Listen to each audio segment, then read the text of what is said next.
Great. So we have all the presenters here, and we're delighted to have one of our, Friday afternoon closeout panels that's going to address really the important issue, the fact that not all retreat is going to be coastal. I think we've heard something about riparian flooding in some of the sessions over the last 2 days, but this is a great opportunity to learn more about issues outside the coastal zone. I have colleagues at Louisiana State who did a nice paper that looked at the fact that there are just far more people exposed in the interior of the U.S. to riverine or riparian flooding than there are coastal populations, because there's a lot more interface between humans and rivers than there is necessarily right along the coast.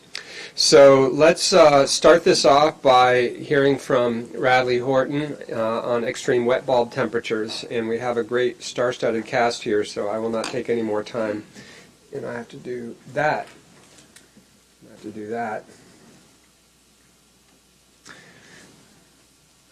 it touchscreen or is it? It is a touchscreen. Oh, sorry. There we go. Okay. Very good. Can I advance just there? Okay. All right. Thanks, everybody. Excited to have a chance to talk a little bit about. Can people hear me okay? Okay. Work led by a couple of graduate students who've worked with me over the last few years, Ethan Kofel and Colin Raymond, who's going to be defending next week. So yeah, towards this theme of non-coastal hazards, additional threats that we need to be thinking about, I'm actually going to talk about one that just sort of by chance happens to be most severe in a lot of coastal areas, but it's not really directly related to the oceans.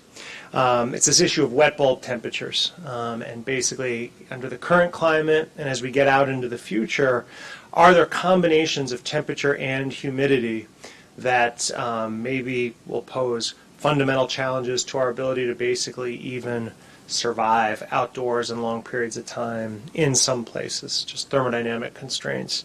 And even if that sounds too extreme, we're going to learn about how real people have pre-existing health conditions. They need to be, they're not in the shade, they don't have an endless supply of water, they have to do labor outdoors. So the truth is we're already at these thresholds where those with pre-existing health conditions are being affected. Those who need to work outdoors are not seeing the productivity and may also be seeing safety implications because of these combinations of temperature and humidity. And that was the theme of this workshop we had a few weeks ago, correlation within different types of extreme events, such as exploring more of this relationship between temperature and humidity at the same moment.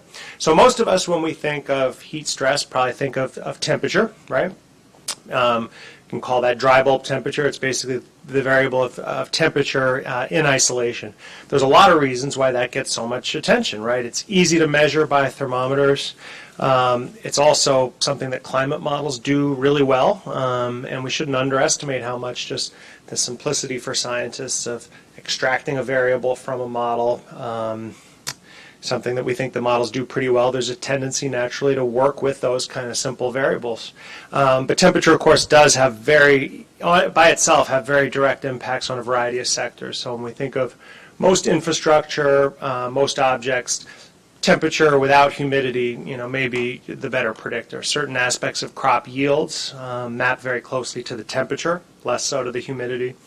We think about expansion of concrete, steel. Others in the room probably know more about this than I, but temperature is really the variable that you need to care most about, or temperature and isolation tells you all you need to know. But there are these other sets of situations where you also need to know what's happening with the moisture at the exact same time as the temperature. And that's what we're going to be talking about here, referred to as the wet bulb temperature, this interaction of temperature with humidity. And this ends up being a much better predictor of how well people are going to be able to do with exposure. Are they going to be able, through sweating, to stay cool, essentially? But it's not just humans, it's really any large mammals that are affected by these temperature-humidity combinations. So dairy cows, for example, have their productivity drop at combinations of temperature and humidity that might not sound that high to us. And one thing we're interested in looking at is more like wildlife, what happens to large moose, bear populations, for example, as we see in the future more of these really high combinations of temperature and humidity, because they're going to have similar sensitivities. So really living things, large mammals, more affected by temperature and humidity than temperature alone, but also energy demand. That's an example of a sort of sectoral infrastructure piece where the humidity is going to be important precisely because of this relationship to human cooling, right? Because people use more air conditioning when it's really hot and really humid than if it's only really hot. If there's more demand, generally speaking, there's a bigger risk of power failures. So there's important correlations in the sort of human societal response direction as well. So I've already talked about a few of these things, but humid heat actually has a long history of being studied by entities such as medicine, the military, athletic groups, even that sort of sector from 50s, 40s earlier was sort of this industrial engineering. How do you get the most productivity out of workers? A lot of people came up with these equations, even in those early days, that are still used that link temperature and humidity to performance. So there are economic implications of what we're talking about, too. And then there's this theorized physiological survivability limit, this notion that if you get a wet bulb temperature above 35 Celsius, it doesn't matter if you're perfectly fit. It doesn't matter if you're wearing no clothing or idealized clothing. Doesn't matter if you're in the shade. Doesn't matter if you have an endless supply of water. Doesn't matter if you're just sitting there. It's thermodynamically impossible to maintain homeostasis, basically. There's so much moisture in the air that you just can't sweat enough, productively enough, to prevent yourself from overheating. And then we'll go a little from there. But this is not intuitive. What does a wet bulb of 35 Celsius mean? Some people might be thinking 35 Celsius, that sounds like 95 Fahrenheit. That's not so bad, right? We've seen temperatures much worse than that. Why should we worry so much about that? So what this plot is showing you is different wet bulb temperatures. Is that working? No. Anyway, the colors are showing you different wet bulb temperatures, and then you see the combinations of air temperature on the x-axis and amount of moisture in the air on the y-axis. So just giving a sense that it's actually really, really difficult, really rare to get into those wet bulbs shown by the orange that are like 30 degrees, 32, getting into the red. These things don't happen very often, and you require really high temperatures, such as 113 degrees Fahrenheit, with very high moisture combinations that rarely happen in our experience. Usually when we think of 113 degrees, it's pretty dry. But what I'm going to show you is there are some situations where you can get really high temperatures with really high humidities. So what you're seeing here is basically across station data around the entire world, what are the highest wet bulb temperatures that have actually been experienced ever, even once, in this 40 years of sort of quality controlled observed data. So a few things jump out. If we think about mid-latitude places, New York, parts of southern Europe, a lot of East Asia, never had wet bulb temperatures above maybe 30 degrees or so. It literally hasn't happened. A typical summer in New York, the worst wet bulb temperature might be 27 or 28 degrees Celsius. But what also jumps out if we look closely, pointer sometimes works, is that there are a few locations along the Persian Gulf, very populous parts of India. You can't see because of where the bars are, but also the sort of Indus region, border of Pakistan and India, where you do have had these wet bulb temperatures in excess of 33 degrees Celsius at least once. A few parts of coastal Australia, a little bit of the Gulf of California too. I don't know if people can make that out. So there are some places where we do see these thresholds being crossed in the current climate. No climate projections in here yet.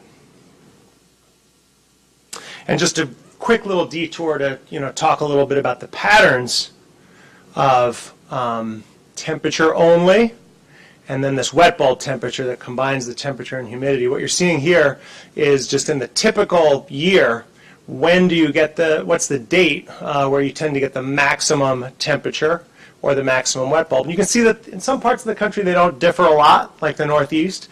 Other places like the Southwest, where you have a monsoon climate, pretty significant differences, right? So the highest temperatures tend to happen sort of early July, but those highest wet bulb temperatures happening quite a bit later, maybe even as much as a month later in some cases, as that moisture starts to stream in. So they're not the same days everywhere.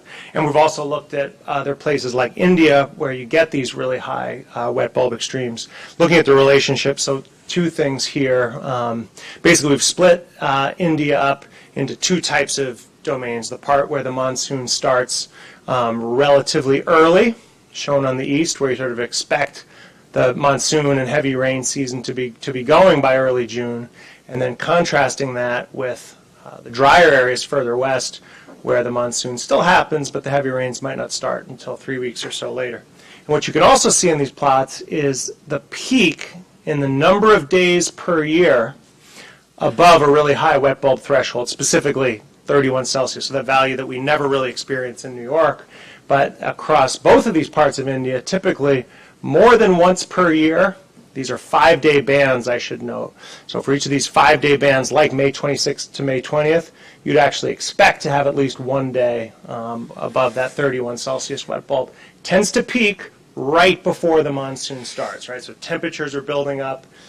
You're starting to get more moisture coming in right before it sort of breaks, and you start getting the rainstorms, all the clouds, all the mixing of the air. Just before that point, the moisture's building up, but it's not raining yet. Temperatures are still really high. That's that really kind of lethal point.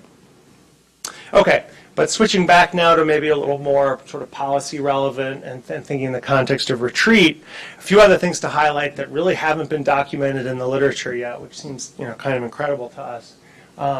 There have already been very robust trends in recent decades in the frequency with which these different wet bulb thresholds are happening, if we look across the whole world. So 27 Celsius, which is, as I said, sort of around that worst per year, single worst event per year in New York. So significant, right? That's a day where you wouldn't want to be outside having to go for a long run. Probably wouldn't want to be out there doing gardening for several hours. Certainly probably wouldn't want to be out there doing construction on those days. Around the globe, we've seen...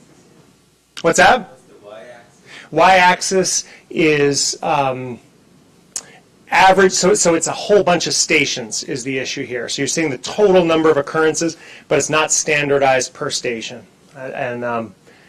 So it's probably across all these stations, the total number of days times number of stations. But these trends are significant, both for the 27 Celsius, also for these really severe 31 Celsius events. Already, before we go out to projections, and sorry, the x-axis didn't come through, but that's 1979 through, I think, 2017. And you see similar patterns for 28, 29 as other examples. Okay, so now here's a piece where we did a little statistical inference. Again, just historical data, no model projections. Basically trying to say, based on the historical relationship between global average temperature and the number of wet bulb events of 35, high wet bulb temperature events, if we keep projecting out into the future, how much more global warming, global average temperature warming would we need before we regularly were crossing that 35 Celsius threshold? And you can see as you hear dialogue about the 1 degree Celsius target, 2 degree Celsius target, you don't have to get much more warming before these 35 Celsius wet bulb events start to become pretty common. And indeed, another thing we found, also I think still unreported in the literature, is that I think it was in 2017, parts of the Persian Gulf for the first time had water temperatures exceeding 95 Fahrenheit or 35 degrees Celsius. So this is sort of an independent line of evidence, because directly above the ocean surface, not clear how high up, but directly above, you would expect an equilibration where the air temperature and wet bulb combination would be at that same temperature as the water temperature below. So some of that could be natural variability, but you also see a trend in the sea surface temperatures on the left. So that's something we're certainly tracking. And so the places you're looking at primarily as you think about this are isolated bodies of water where there's not a lot of mixing with the broader ocean.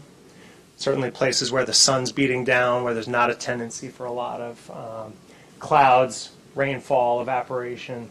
Those are the kind of places with warming where we could cross to seeing these type of thresholds more.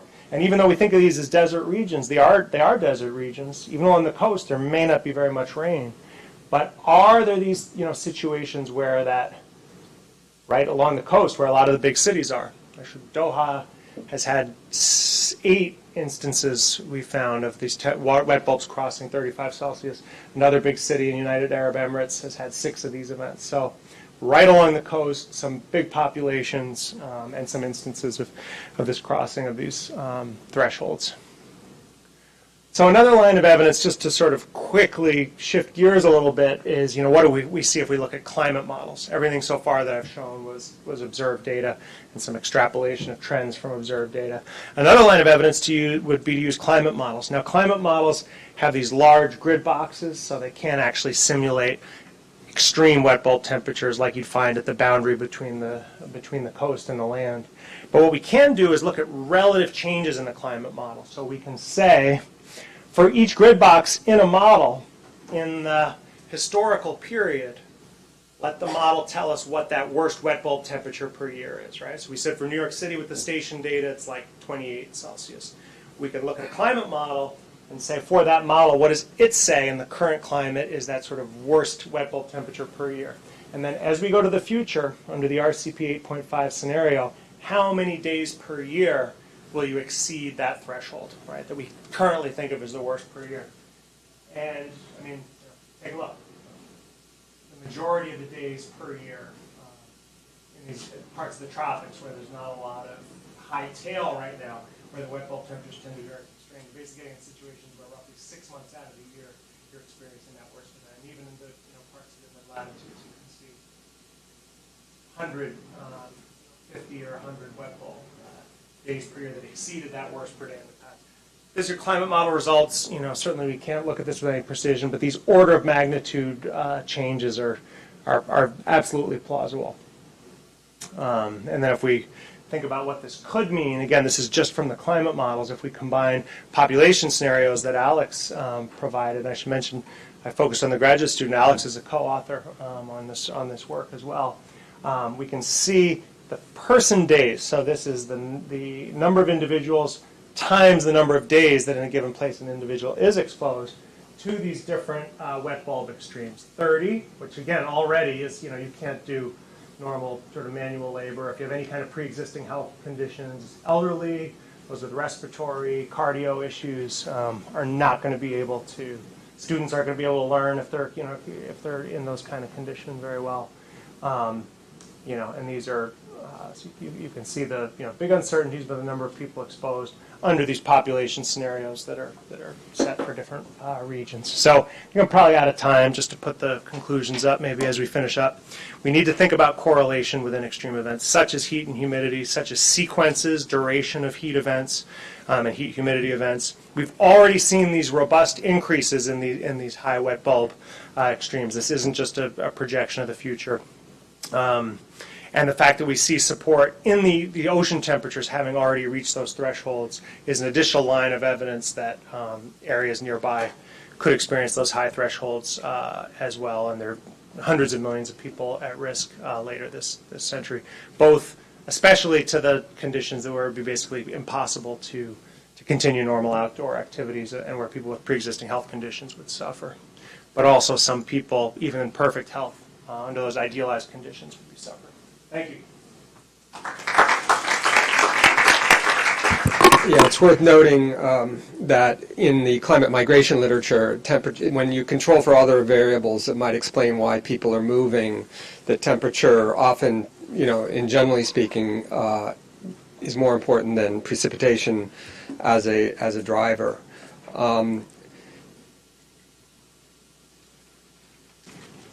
It's also just as an aside, I mean, we've been hearing just recently from Chennai in India that a large number of people are without water. So extreme heat can also drive, water deficits and that sort of thing. I'm delighted to have Paula Puskarova come up, who is a colleague that I've worked with some from Bratislava to, sorry, I just added a slide to your presentation accidentally, so you can skip that one. But welcome up, Paula. Thank you, Alex. Hello, everybody. It's my very pleasure to be here for the first time. And yeah, actually, I'm going to talk a little bit more about like a very specific case that we have in Bratislava, which is also kind of very known to many of us, also not just in Europe, but I'm pretty sure that also here in the North America, which is barbital-led forest diebacks. And I mean, like, first of all, of course, we'll trace back to the sources of this kind of a forest diebacks, what happened in Slovakia, what actually caused this kind of a massive catastrophe there. But then I will make few socioeconomic impacts and we'll show you some numbers, how that actually may change the society and the populations that are actually at risk of retreat from all that area in Slovakia. So, yeah. Why such a small case in Slovakia? Slovakia has like 49,000 square kilometers, so very small country in the heart of Europe. As I already said, it's not just Slovakia that is dealing with this forest, with this massive forest diebacks. You have probably heard about the climate tipping points, a very well known and very discussed concept since Lenten more than a decade ago, which was based on decades of data collection. They identified certain points, certain ecosystems in the world that are close to or that are very vulnerable and exposed to risk to tip over to a qualitatively new state, which is like, Arctic, Antarctica, and so on. Well, in the last year, I mean, like in 2015, we have seen also another very beautiful study on that identified that identified the climate tipping points in forest ecosystems. And it appears that bark beetle is such a huge problem known for North America, across Europe, in Scandinavia, in the Carpathian Arc, in Alps, that it actually got also among these forest ecosystem climate tipping points. And actually what I really like the most was that lately Morris et al. Named bark beetle the agent of change, which in fact might be even a little bit true, because as we see in this particular small case of Slovakia, bark beetle has changed a lot. Before I jump to some numbers and maybe show you, elaborate a little bit on this case of Slovakia, I would need also to talk a little bit about this kind of one particular problem that is associated with Slovakia, and that is, or in the forest protection management. As we know, in the forest protection management, especially as also the World Bank and other international organizations already mentioned several times over the last years, there is this kind of a boost of forest protection zones. And a lot of discussion has surrounded the concept that we should not intervene into the nature, that we should just leave the nature as it is. This laissez-faire approach has been known since the Yellowstone National Park that dates back to the 19th century, 1876. and when Slovakia, and it is completely different to Slovakian case, because in Slovakia, in the post-communist countries, we have been more used to this kind of an intervention approach. We are used that, okay, we have a problem, there is a bark beetle, we need to take care of that, so just log all the trees which are infested and get rid of it, like as soon as possible. Intervene as much as possible. Maybe it is also connected to the fact that Slovakia or many other countries in Central Europe are actually very small countries and do not have the forests of the scale as such as Yellowstone.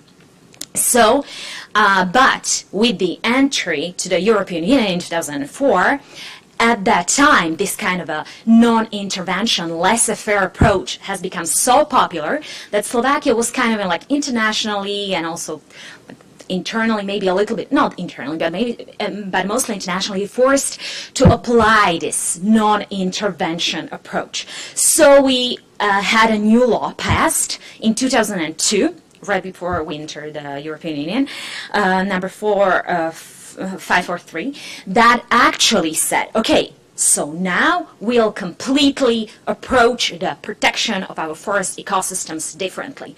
We'll have 5 protection zones, with the 5th being the highest, and in that moment, we'll not intervene into the 5th protection zones, and in 2 other zones, we'll interfere only to a very limited extent. So, and this kind of a problem of this intervention, and I will get back to that a little bit later also, but this kind of a problem of intervention and non-intervention is very well known to economists, and I'm an economist, as a Keynes versus Smith approach. Smith, very much laissez-faire, let the economy work on its own, and it find its equilibrium. Well, Keynes, we need to, if we have resources left, we need to take care of them. We need to start with the public intervention. We need to we need to help the economy, and in this case, help the nature. So, based on that, we kind of why I'm talking about that. Based on that, we kind of use this kind of a Keynes versus Smith approach to compare how the nature is treated now in Slovakia and compare it also to other cases in Europe. Okay, this is from the theory about the climate tipping points. I guess I do not need to get very much into that. So now let's see some figures. Okay, in Slovakia, there was a big, I think that like the basic problem appeared or can be connected to a large storm in November 2002 in High Tatras. Once to get you, I will talk about High Tatras, which is the most sacred forest in Slovakia. It is on the border with Poland. It's on the north side. It's economically very disadvantaged region, rural region, that depends very much on tourism and on local food processing industry. That's it. It's the largest national park in Slovakia. It's actually part of Carpathian Arc. I forgot to put the whole map so you can imagine the Slovakia and the position of the national park, Tatra National Park, on the map. Sorry about that. But yeah, so you can imagine a very small country somewhere in the heart of Europe on the border between Slovakia and Poland, in approximately middle of Slovakia up the north. There is this national park.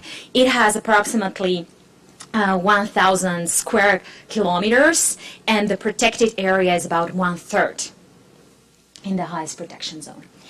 Okay, and in this highest protection zone, after the big storm in November 2002, which was unprecedented at that time, and it has not actually. That was the first experience we ever had with such a large storm. About 60% of that protection area has been affected. Either the storm completely fell, or were not. Or partially they were damaged. And on those parts, at that time, there was decided, just because of the new legislative act, that even before, when we had certain storms, we just logged the trees and continued to live normally. At that time, just because of the new legislation, we decided to leave at least approximately 30% of all felled trees unlocked. So just left up to the nature to take care of all the forest which has been damaged in the storm. As we all know, well, bark beetle loves that. They love storms. They love to feed on the fallen trees. And what happened? in one of the most sacred valleys in the High Tatras, Yavorova, just over 13 years. So 2002 there was the storm. Up till 2015, the number of the bark beetle infestation actually 60-folded. So it jumped 60 times more. And it's not just this sacred valley, but it's all the Tatra Mountain Resort. If you look on the green areas, which are very few, they are the healthy forests. The red areas are bark beetle infested, and the yellow areas are basically those who are altered in terms of there was either they do not have the same functions, or they do not perform in the same functions as they did before. Either there is a problem with the erosion, or there is a problem, or there are some other problems. So basically, if you look on the map of the most important national park of Slovakia, we see that like 90%, almost 90% of all the national park is under serious how to call it? Well, it's like a natural disaster. Let's put it very easily. Okay, so the scale is definitely unprecedented for Slovakia, but it is also nothing like that anywhere in Central Europe. When we compare, like the number of the bark beetle infestation just because of the catchment, and now they actually, in the last years, they actually decided, okay, we definitely need to log the trees. Now it's the time we need to act.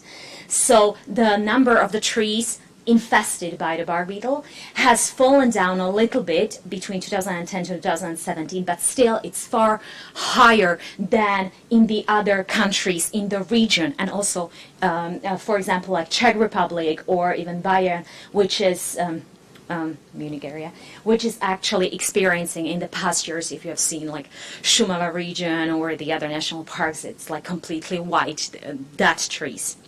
But still, Slovakian case appears in terms of the number of infested tree per hectare seems to be still the most severely affected, or the most severe case. Just some other pictures how it may look like in some other parts of High Tatras, how it looked like in 2008, which was already 6 years after the storm, and 6 years, after the bark beetle has built up in populations, and how it looks actually now in 2017.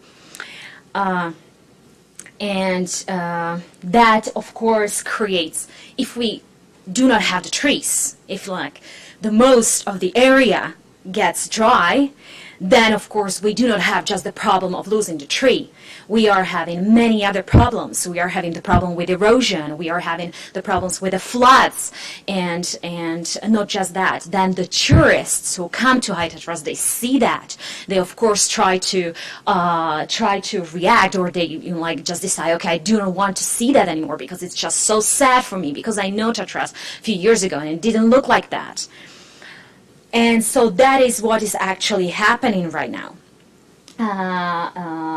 But first of all, I would just to link this case also to this forest management.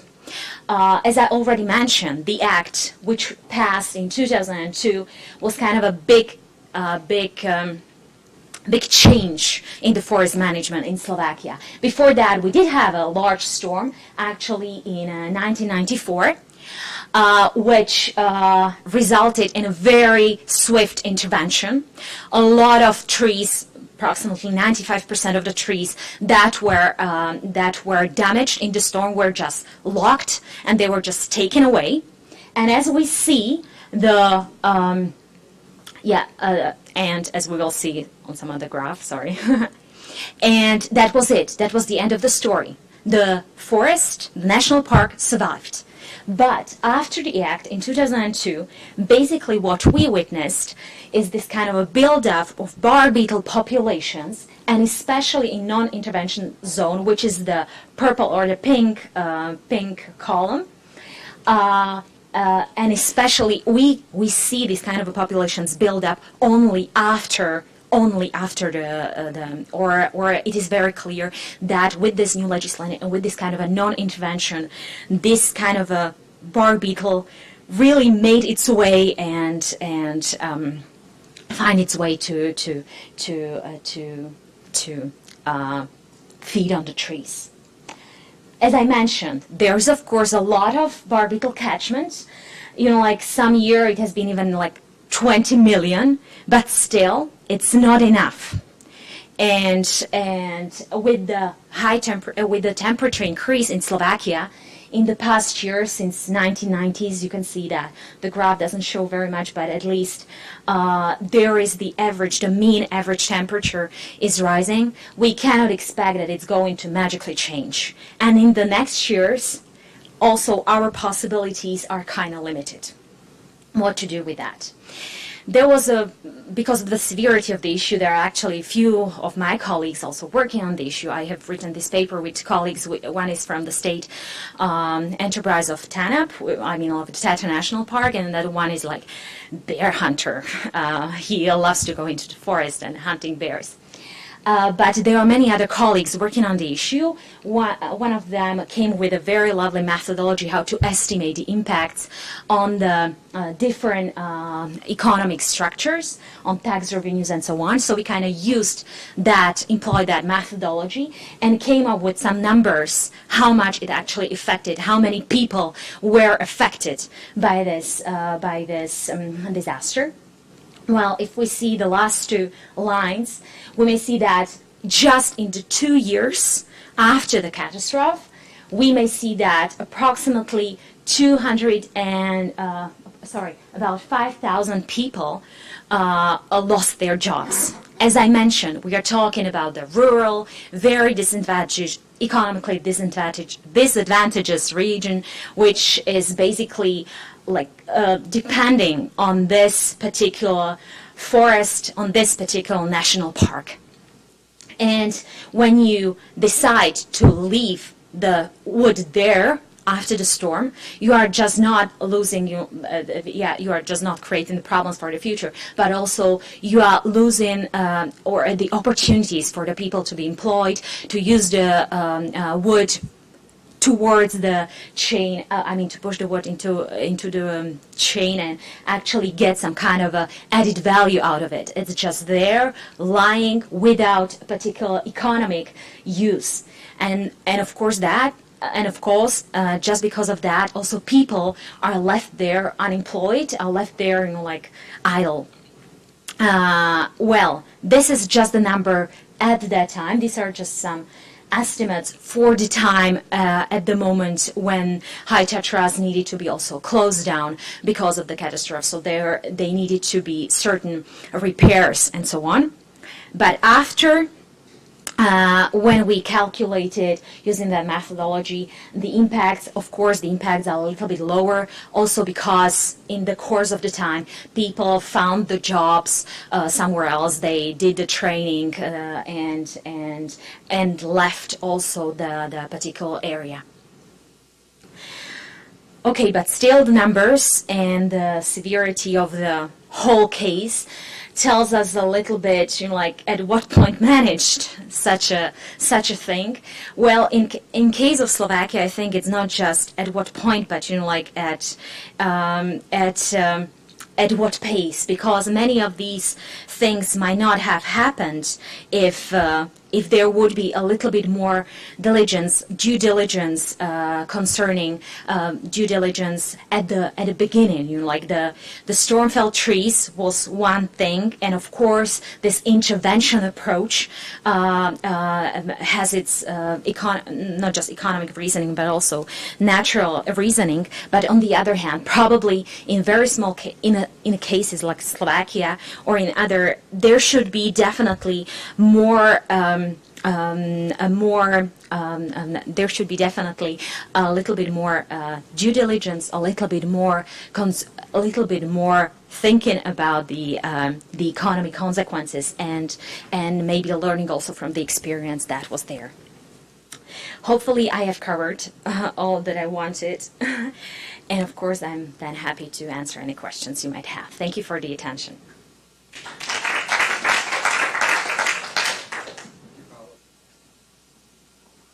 we have time for a question, Evie? Okay, and then we'll come back with a sort of panel at the end. The Peruvian coastal desert, agriculture and resiliency is the topic that Claudia Tomateo of Urban Systems Lab at the New School will be presenting on next.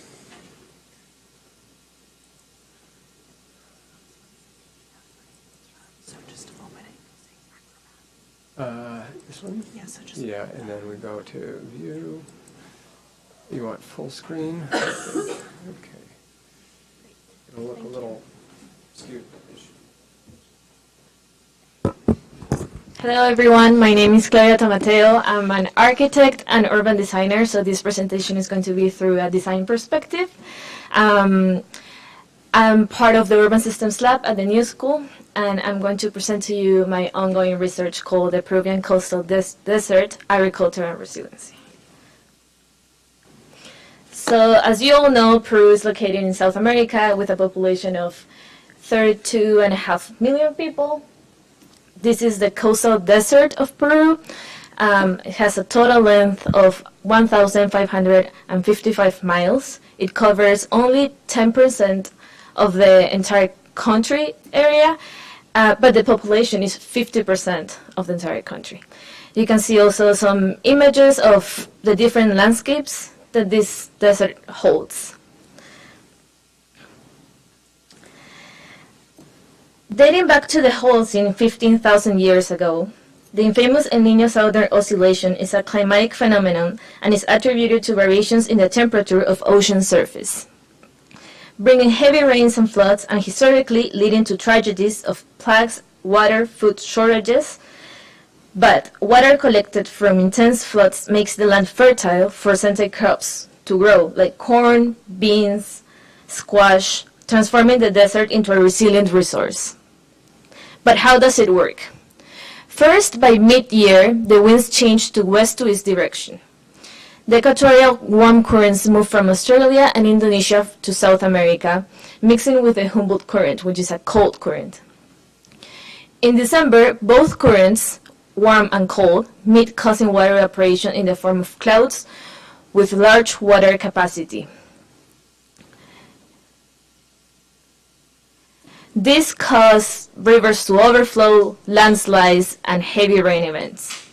This is a risk map of the last El Niño that Peru had in 2017, which had a total of 158 deaths and over 1,000 people were displaced. But in order to understand how to intervene in this shift in landscape, I want to first revisit the idea of landscape from the Western world and also the pre-Columbian perspective.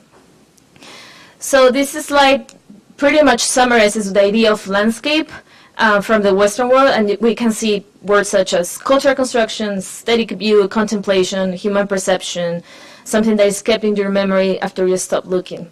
And what these have in common is that they define the environment as the real and the landscape as a mental construction. And by adding these two, we have the reality. I want you to keep in mind that all of these concepts define a distance from the subject and the object. In 1938, Javier Pulgar Vidal, a Peruvian geographer, defined the 8 Peruvian regions. He stepped aside from the Spanish conceptualization of landscape, which they understood the landscape as in extension, so they defined the coast, the highlands, and the jungle. But instead, Pulgar divided the landscape by its altitude in sections, so the regions are actually sectional. The region that holds the coastal desert is called Chala. The pre-Columbian worldview assumes the landscape as a whole, where the division between the subject and object doesn't exist. The physical qualities are defined by adaptation objectives within a deep understanding of the territory at different scales. The static value is a consequence of the adaptation strategies used to intervene, regulated by a worldview where the observer and the object observed were part of an indivisible whole. So Jean-Pierre Cruz is a Peruvian architect that has done a lot of research about this topic, and he defines the prototypical Peruvian landscape with 5 characteristics. A systemic order, which is defined by the sectional regions that I have talked about previously, and the exchange of woods between them. A metavisuality, which is the imaginary of the big chakra. The big chakra is the concept that the pre-Columbian dwellers have, understanding that they were part of a bigger system. Even though they couldn't see the system, they recognized the existence of it. And the system was organized through several basins. The continuity, which states that the time is not linear, and this also applies in the way they intervene in the landscape. The way crops were grown and the way they manage water. An aesthetic will, which is the beautifulness in architecture and infrastructure for the gods. And the preaching, which is a way to communicate the pre-Columbian worldview through a breeding of elements, meaning an intimate relationship with landscape.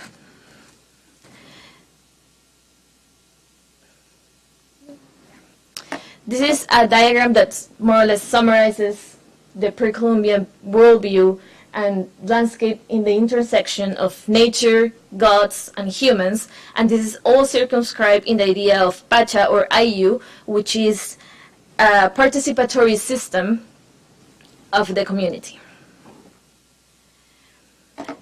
In this presentation, I'm going to focus in the breeding of water and soil, but please note that there are different types of breeding in this worldview and how they interact with landscape and gods, humans. And especially the water breeding and the soil breeding infrastructure that I found in the Chala region, which is the region that holds the coastal desert. So I'm going to go through some strategies to exemplify what does this mean. The Muna is basically a permeable channel that goes through the contour lines of the landscape, which means that along its path it absorbs water. Then we have the channels, which are mostly made out of stone. In this case, they are not permeable. And then we have the underground channels, which are called the puquios, which has these like beautiful eyes are rising to the surface. The lomas are a very representative case of how the desert changes throughout the year. And linking to El Niño phenomenon, there are some lomas that only flourish during El Niño event. This was a way for the pre-Columbian dwellers to harvest water and to have certain crops that will just grow during that time of the year. We have the water gardens, which had a sacred but at the same time a productive mean. They excavate till you reach the water table, and then they place some objects and some crops.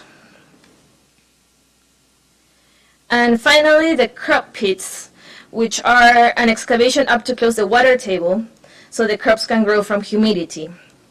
The soil from this excavation was placed around the hole, and it helped to protect from the wind, creating a microclimate suitable for corn, peanuts, squash, peppers. Crop pits were more than 650 hectares in pre-Columbian times, and today it's only 100 hectares.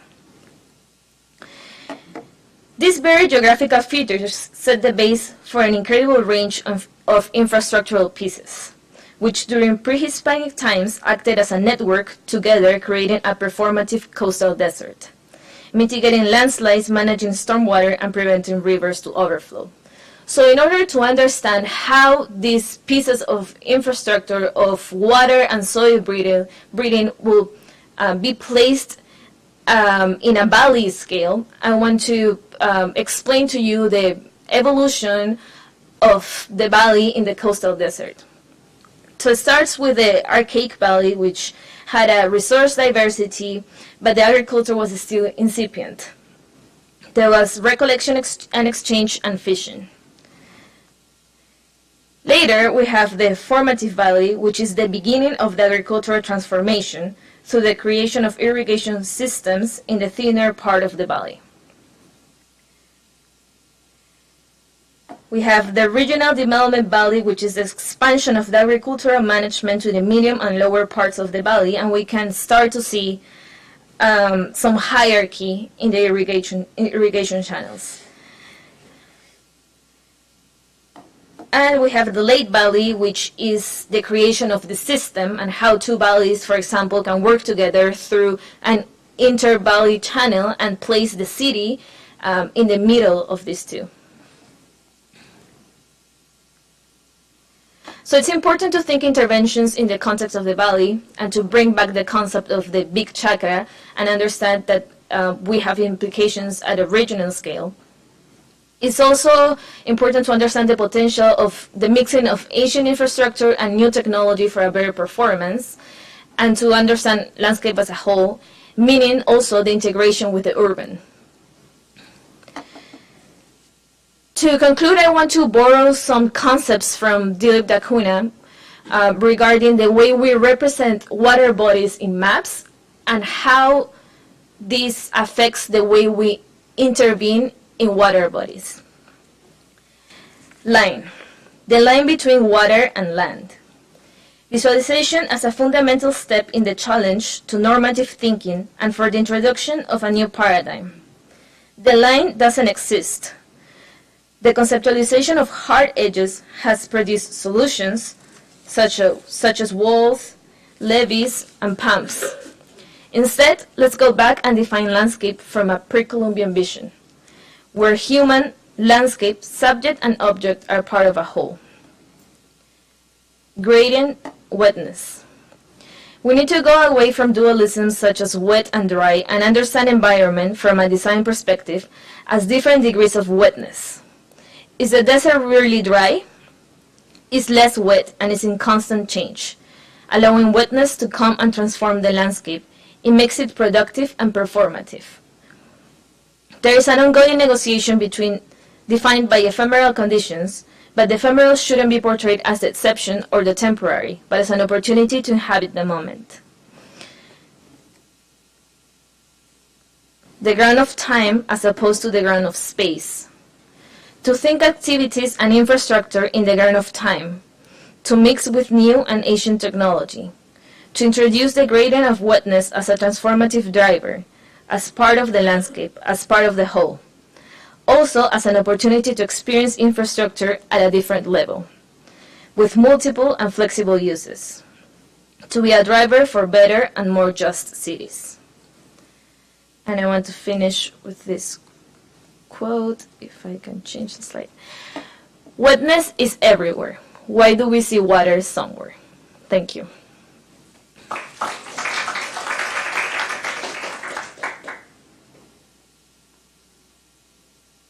Okay, well with that we're going to move right into Lisa Dale's presentation on wildfire risk in the American West, and then we'll have some time at the end for some interaction with the audience. Uh-oh. I'll see. Repair. There we go. Hurrah. This is not quite right. It's not the way it should be? It's not the way it should be. So you got a PDF in there? Okay. Yeah, it's weird. Are there any questions for either of our two prior presenters while we're working through this technical glitch? Either Paula or Claudia? Yeah, I've got a quick question about the beetles. Have they been stopped? The which beetles? The tree beetles in Slovakia. Has that situation been remedied, or is it under control to any degree? Well, that's debatable. It has been definitely a little bit I would not say under control, but it has been remedied at least to the extent, like there is still a lot of catchment, and they of course try to log the trees now more. So yeah, more loggings, more catchment, and also currently they are discussing the new, they are actually discussing this kind of an intervention within the national parks.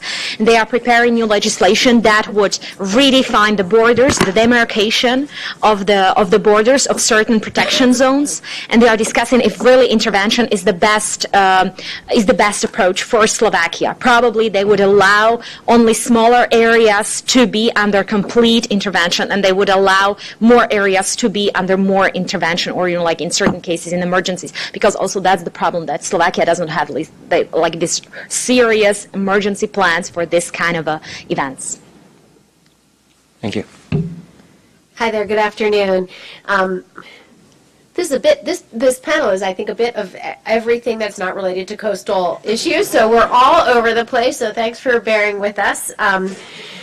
So I'm here to address the question of retreat, managed retreat, or a retreat of any kind in the context of wildfire in the American West. So here's how I sort of approached this challenge. I'm asking basically three fundamental questions in this presentation.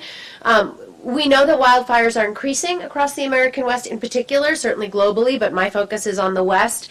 So the question is, are residents who are living in these high-risk areas, is retreat now part of their thought process? Are they thinking about this? Is it being discussed in policy circles? The second question is, which maybe foreshadows my conclusion to the first one, is, if it isn't, should it be? Should we be thinking about retreat in the context of wildfire? And then, in a nod to the point of this conference, what can be learned, or what are the opportunities for us to make connections between what coastal communities are facing and what people in wildfire risk zones are facing? In what ways are those hazards similar, and in what ways are they different? So that's where we're going here. I need to start with a little bit of context setting. I know in particular people who are international and don't come or are from the East Coast of the U.S. may not have a great sense of why the American West is often studied separately. I lived out in Colorado for about 25 years and can tell you that both culturally, environmentally, and from a policy standpoint, the prevalence of federally managed public lands is a defining feature that sets the West apart, and I'm going to show you some maps in a minute to drive that point home. What we have is a line that goes right down the middle of the United States, where west of that line, the presence of federally managed public lands defines the way the landscape is seen, understood, and managed.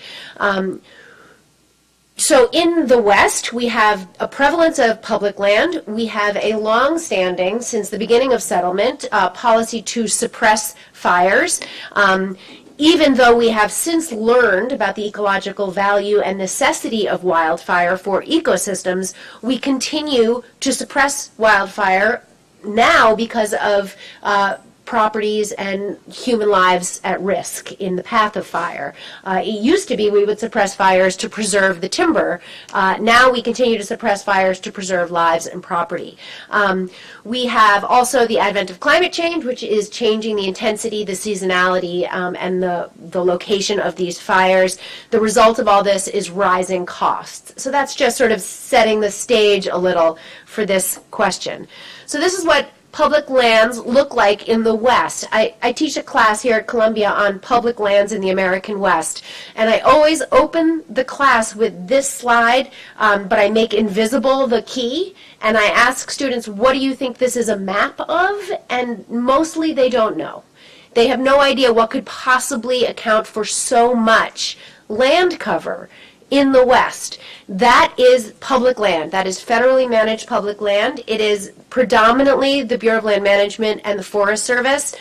Fish and Wildlife Service manages a far smaller proportion of land, and most of their land is in Alaska. So in the contiguous U.S., we're mostly looking at BLM and Forest Service land, and the majority of the Forest Service land, anyway, is forested. The Forest Service also manages grasslands, which has a different ecosystem dynamic, but the wildfires we're interested in for this talk are predominantly on Forest Service land. This is another graphic that helps us understand what we're talking about here. In the West, we see the western states are defined by many of those states. All of the states have more than a third of their land base federal, and some states, including, for example, Wyoming, which, as far as I can tell, is basically Las Vegas and federal land. They're overwhelmingly managed by the Forest Service or the BLM, which means they are not in the private sector. They're not available for private sector development. It means a whole lot of other things as well, but for our purposes here, it sets the stage for why policies in the West always have to think about the public land factor. It also means the creation of zones of risk that we call the wildland-urban interface. And that term can be defined in a variety of different ways. We have wildland-urban interface in the east, where we think of it as the place between a forested area and a non-forested area. It has less to do in the east with land ownership. In the west, we think of it almost exclusively as an ownership question. So we think of the wildland-urban interface as the place where public land and private land are adjacent to each other. Half of all residents in the American West live in this interface zone, and that is certainly considered the most high risk for wildfire because of its location up against these vast forests. And that zone, the private land in the wildland-urban interface, is only 16% developed to date, which means we have 84% of the wildland-urban interface is up and ready to be developed. So the takeaway from that statistic is we are on the front end of this problem, not the tail end. The wildland-urban interface, sometimes unfortunately acronymed into the WUI, which is a terrible thing, but it does come out of my mouth sometimes, so I'm explaining it, is also marked by having the presence of these valuable homes. Even if they are second homes or not homes of very wealthy people, we have assets of value and valuable property. Can be very difficult to access, and the presence of humans in this zone also amplifies the creation of opportunities for human ignition for wildfire. So the images that I show here, the one on the left and the one on the right in particular, give you a real idea of what the WUI looks like and what it feels like. It can be called an intermix. Sometimes it's called the wildland-urban intermix, which is a little bit more what this image shows us on the left. We have trees and homes interspersed in the landscape. The image on the far right shows you a line where federally managed public lands is on one side of that road and private property is on the other, and that's more of an interface. Those terms matter much less for the content of this talk. So what about climate change? Climate change, I think this is well known, at least by this audience, has resulted in earlier snowpack melt, which in turn leads us to have longer fire seasons. Those longer fire seasons mean we have more fires, we have larger fires, and costs have gone up in every category. And this is really well documented, and we can think about costs in a range of ways. The most common way to quantify costs is what did it cost to suppress this fire. So suppression costs are very easily tracked. But we can think about suppression, and I tend to think about suppression much more broadly to include some of the things that are listed up here, and then I helpfully trail off with some ellipses so we know that there are more ways to think about costs. But we can think about damage to property, damage to natural resources, healthcare costs, especially for people with respiratory diseases, business losses when the fires are happening or immediately thereafter, long-term recovery costs that can go on for decades. So the costs are becoming untenable. Some would say they've been untenable for a long time, except that we continue to manage them with consequences. So this is a quick graphic to show us just the firefighting costs. These are the suppression costs, much more narrowly defined. I show this just to sort of underscore the point that costs are pretty dramatically rising, and that this has been a fairly steady trend over decades. We also know, in case there's any doubt about this, the attribution science is pretty clear, and the best estimates suggest that about half of the wildfires that we now see are attributable to climate change. So we know that wildfires are a natural part of the ecosystem. We call these fire-dependent ecosystems.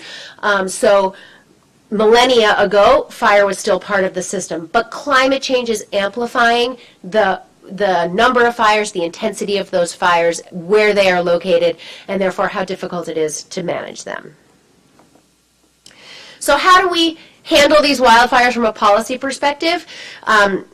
I was hoping to sort of have some animations here, and I had things set up, but it didn't. That was our tech failure. So I'll just talk our way through this.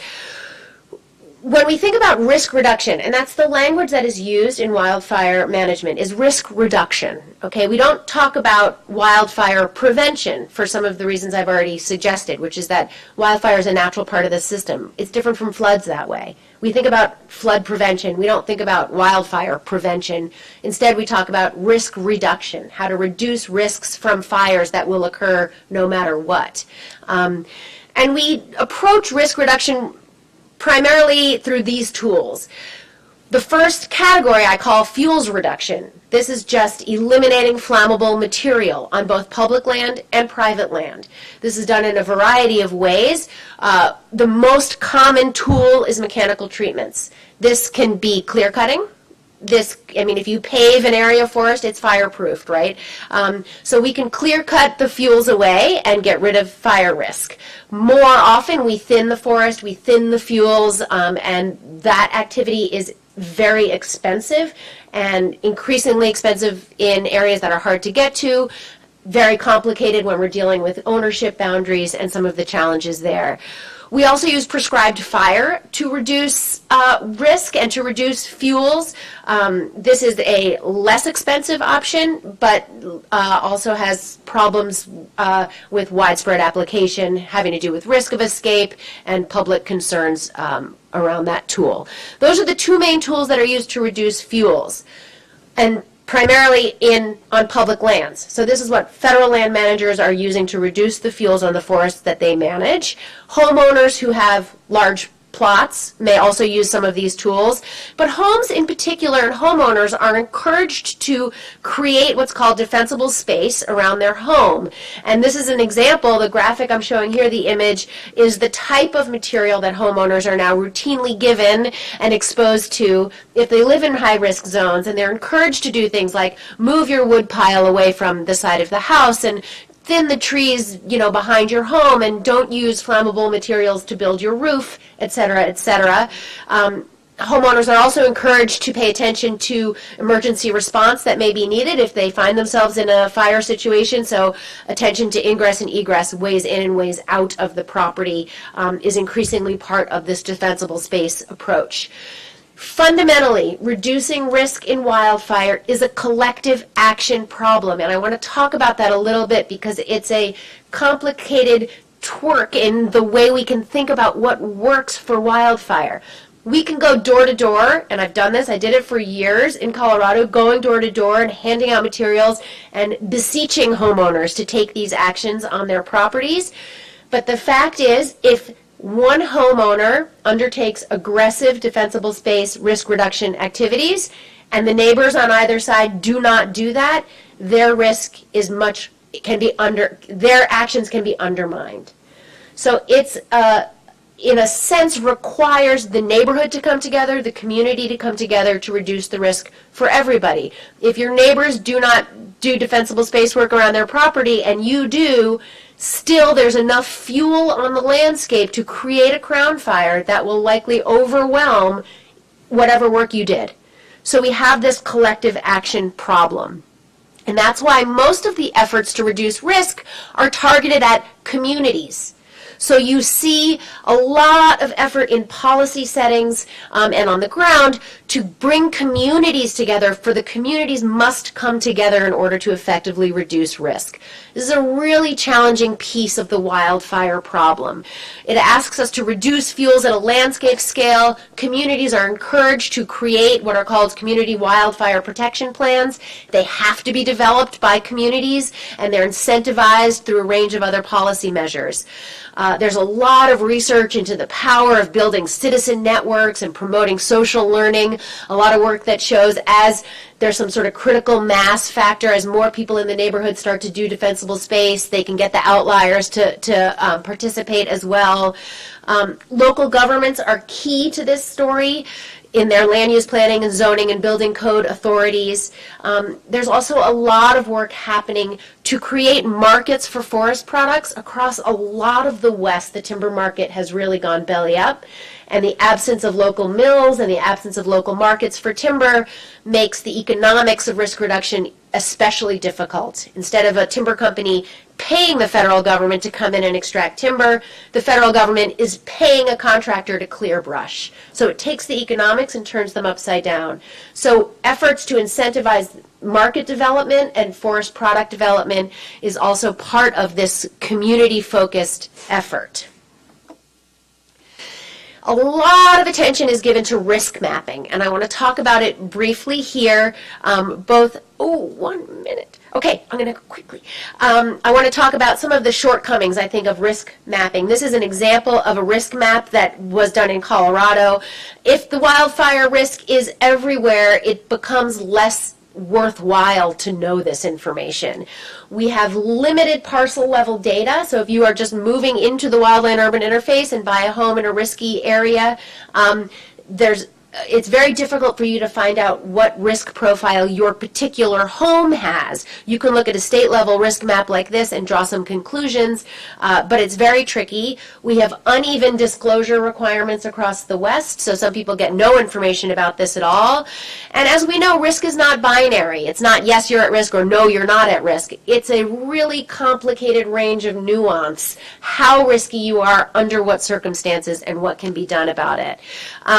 I worked on this issue specifically in the policy arena in Colorado for years, and every effort we made to try to require disclosure, to require zoning requirements, to require building codes ran up against very powerful lobbies from real estate, the building industry, and local governments. And so Colorado, which is really considered one of the more progressive states on this issue in the policy arena, still has limited tools available to it to address this issue.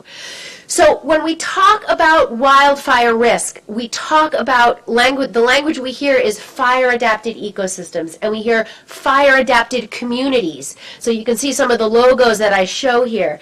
Be fire-wise, living with fire. You don't see this in coastal communities as much. You don't see flood-wise, live with floods, right? It's just not how we approach it. So the mindset and the language that is used to talk about this risk is fundamentally different. I've only heard buyouts and retreat mentioned in the last year or two, primarily around the recent catastrophic fires in California. We began to hear some of that, but nothing that had any traction, nothing that was a real policy proposal. So I think I'm out of time, so I have a few more minutes to run through some of this. Is that okay, Mr. Chair? Chair's prerogative. Okay. Say go ahead, finish it up. Thanks, Alex. Okay, I'll be quick. I have 2 slides left. So these are the ways that, I'm sure there are other ways that we might think about floods and wildfire are similar, right? They're similar in that they're private losses that have public costs. So in that sense, there's very similar hazards. We have a home insurance variable in both problems that's confounding. It is both the enabler by allowing people to live in high-risk areas, and it is also the savior for people who find themselves with property damage due to these hazards. In both cases, individual mitigation efforts are of limited use. You can do some things to reduce your risk, but you can't do anything to your property that will completely eliminate you from risk. In both cases, climate change is intensifying the hazard. In both cases, risk mapping is helpful, but insufficient. And I sat in a really interesting panel this morning specifically about risk mapping in flood zones and many of the problems that incomplete maps are raising.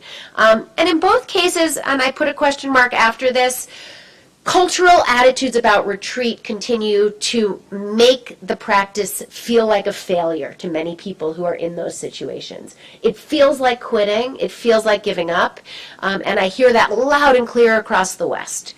So in these ways, I think the 2 sets of hazards and the 2 sets of risks are quite similar. But in other really important ways, they're quite different. So floods, pretty much always undesirable. Wildfires often are ecologically desirable. And so we can't seek to eradicate wildfire. We would have tremendous ecological damage from that practice. So the goal for floods is to totally prevent floods. That is not the goal for wildfire. For wildfire, we seek to reduce our risk from the fire.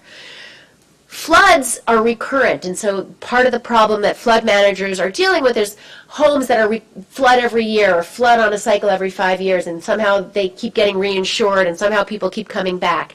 That very rarely happens in wildfire zones for, I think, obvious reasons. If your home burns down and the fire has consumed the forest, if you rebuild in the same location, there's no fuel there. So over the longer term, it's possible that it would reburn. But this is not a defining feature of wildfire risk management, is this recurrent multiple event situation. FEMA buyout programs are offered for floods across the country in different ways. We don't have any similar programs yet for wildfire that I'm aware of. We think of flooding as primarily maybe an infrastructure problem. I put a question mark there because I think we could easily disagree with that and say, well, no, it's a zoning problem or it's a land use problem. There's lots of ways to frame it. But wildfire is uniquely a collective action problem in a way that adds some complex dynamics to the problem. So to return to my first 3 research questions, the answer to my first question is no. Retreat and buyouts are not yet an organized, managed option for wildfire risk. In fact, to the contrary, we see homeowners and residents in risky areas told to live with fire and to live in a fire-adapted community. And this may contribute to a sense of unrealistic safety, a sense that this is just how we live here in the West. We live with fire. And so some of that may start to change. And I think it's also clear that as risk intensifies, local government action and policy action on building codes, land use, zoning, and those sorts of tools are increasingly important and starting to be acted on across the West. I think I'm out of time beyond, so thank you so much. So four very disparate. I'll just invite the presenters to come on up and take seats here. Disparate presentations. I was really glad, Lisa, that you made the bridging between wildfire risk and what we've been talking about predominantly, which is flood risk in coastal zones and river areas. I guess I'll start by just asking Radley if you see potential for the need to retreat from some areas with extreme heat, and then we'll open it up to, at what point will air conditioning not suffice or other adaptive responses, and we'll open it up to the floor here for other questions. Yeah, I think that's a good question. To highlight first of all, to say there's a lot that we don't know that's come out. I mean, some of these places where it looks like there have been these wet bulb temperatures above 35 Celsius, coast of Iran. If Doha, for example, has experienced this, where are the media reports saying that people actually were dying? So we don't have a complete answer there yet. I mean, some of the places, certainly also the epidemiological data may not be available, these sort of daily mortality data sets. Not all the places have free press necessarily, but, one of the fundamental challenges, as you see more of these events that used to be unprecedented, we just don't have the data sets. There's some uncertainty about exactly what's going to change. But having said that, I think that, this 35C threshold is real.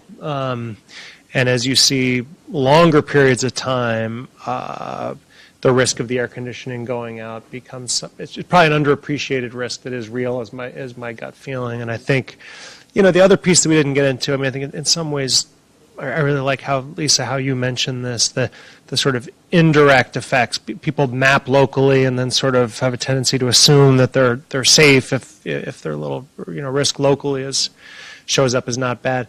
But what are the broader effects? What happens to conflict in some of these regions? So it's it may be that before you actually cross those threshold temperatures, other things start to break down. But I think the short answer to the question is yes. It's being in a position where we're, having to have air conditioning all the time is a dangerous, more dangerous proposition than we probably realize. Question over here. Hi, a question for Radley, actually. So, I'm Brazilian, and I was quite interested about the change you showed for the Amazon jungle. And I have two questions for you, actually. So, you said that temperature of 35 degrees Celsius, Wetbulb, is not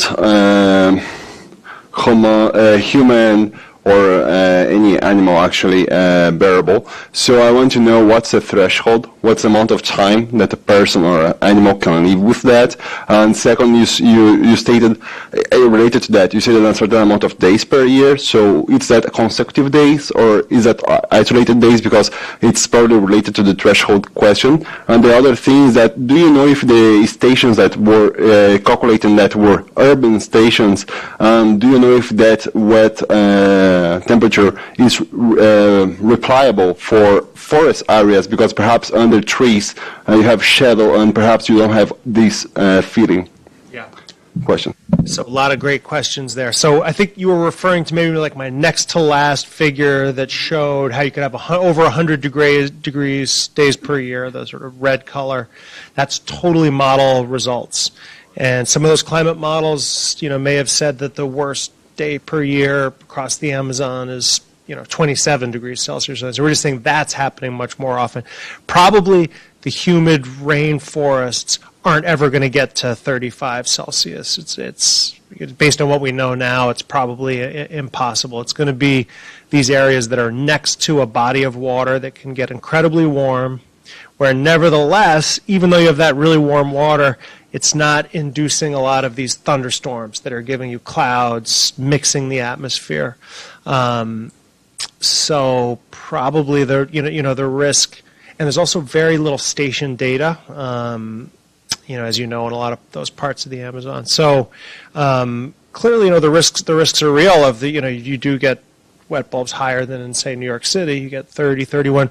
But in a lot of these tropical, moist places, it just cuts off on a dime at maybe 30, 31. Is there, as the climate changes, could that shift up a couple degrees or not as circulation changes? We don't really know.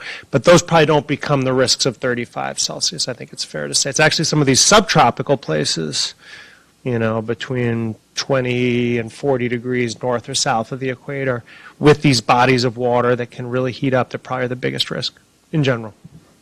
Yeah. Yes. I don't know whose hand got it. We'll start with you, and then we'll come over to you. Maybe you could all state your questions briefly, and then the panelists. Okay. This is a question for the last speaker. I was very interested in the comparison between flood and fire. And there seemed to be almost a quasi-moral element to it as well. In that I'm from Australia, we have lots of fires there too.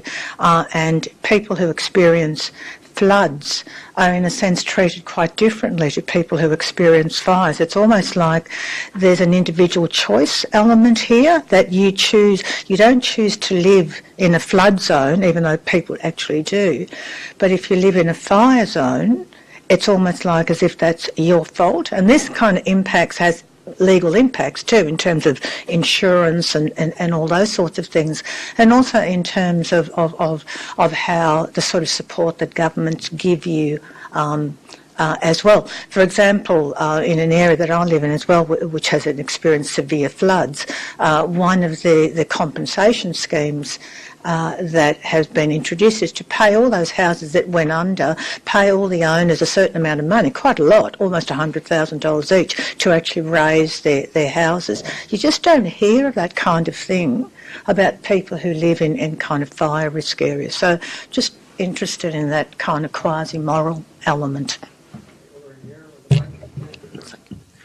One question for Raymond and one for Lisa. Just repeating the question actually from earlier, but with speculation. The 35-degree threshold is defined in terms of 6 hours of exposure leading to death, right? Okay. 6 hours of exposure to 35 Wetbulb kills you. Yeah. The question for Lisa was: you had a chart showing very dramatic growth in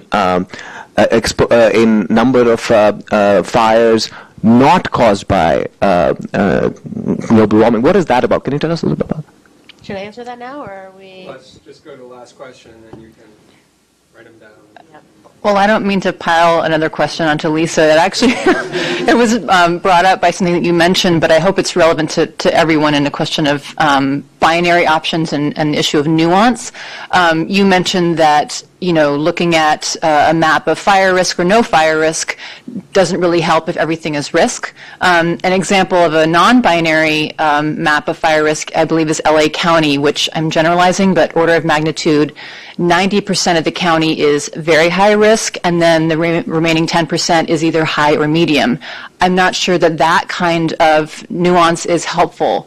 But this morning, another speaker was talking about the value of presenting information and complex information to the public to help yield more interesting and valuable solutions. And I'm curious, Lisa specifically, but anybody, what do you think is the value of providing that nuance? Do you think that there are reasons why, especially in the interest of public safety, that might be there might be obstacles to that? The trade-offs of that. Are we now? Go ahead. Okay. Great. Thanks. So I have notes on 3 different questions. I'll see what I can do. Interesting point about the morality piece of this. I think you're right when you were describing sort of the different attitudes for people who live in flood zones as people who live in wildfire zones.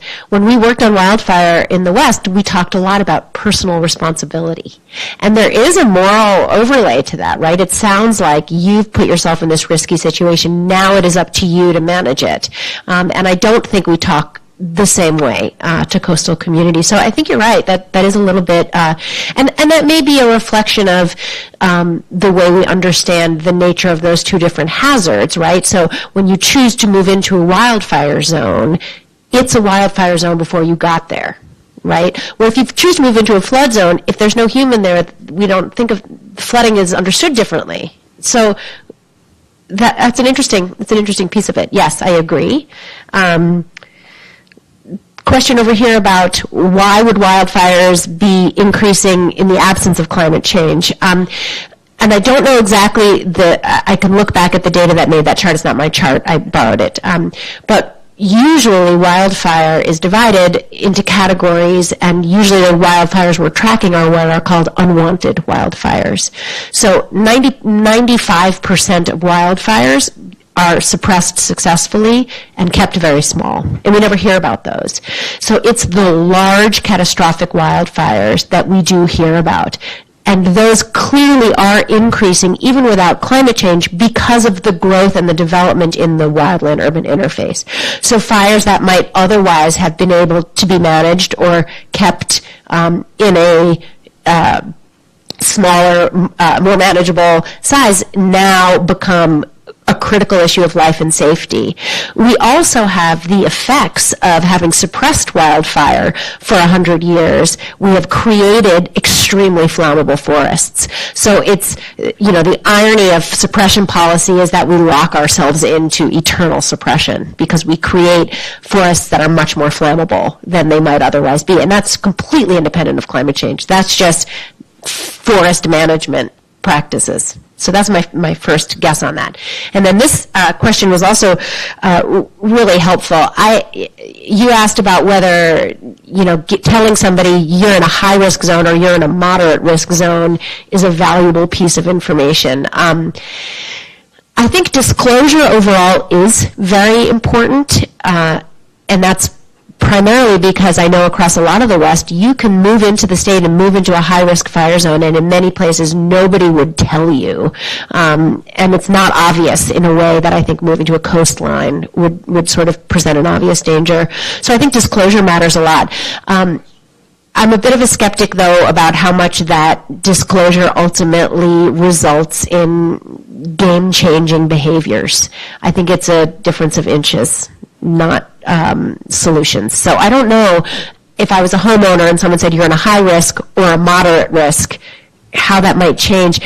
And I also saw wildfires come through communities that were not considered to be in risk zones. So I think there's also a real danger of looking to those risk maps as being the only way to define who's likely to have this hazard affect them, and everybody else is off the hook, because the maps are sort of out of date the instant they're printed, and we end up with a sort of bifurcated sense of what risk means, and that isn't how it's functioning.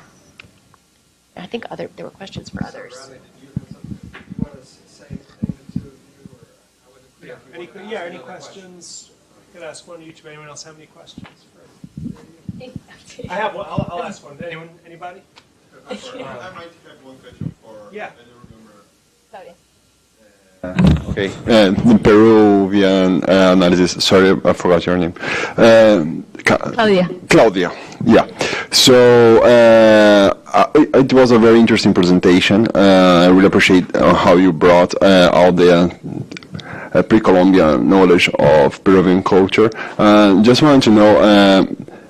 How do you relate that to the topic of retreat? Do you think it's like you are more defending that it's totally, we should focus on adaptation? That's the idea? Or how do you engage a retreat with your presentation? That's the only thing I wanted to understand better.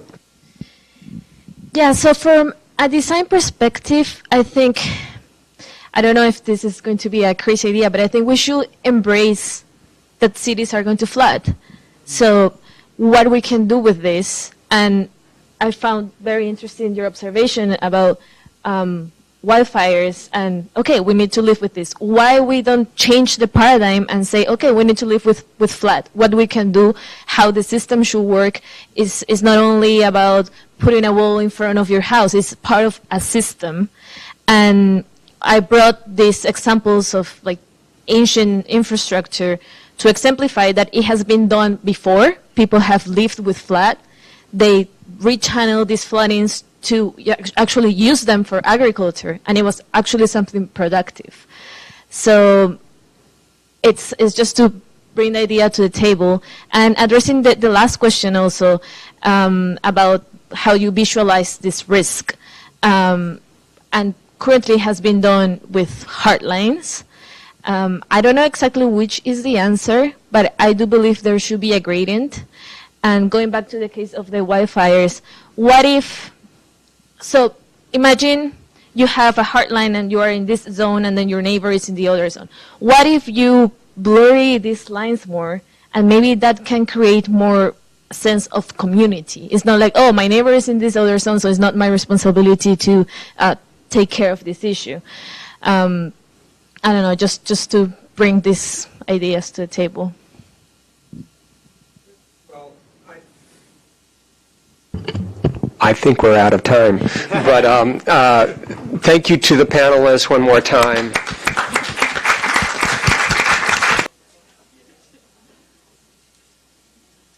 Hey, welcome everybody. I think we're going to get started if folks want to wrap up their conversations and take their seats.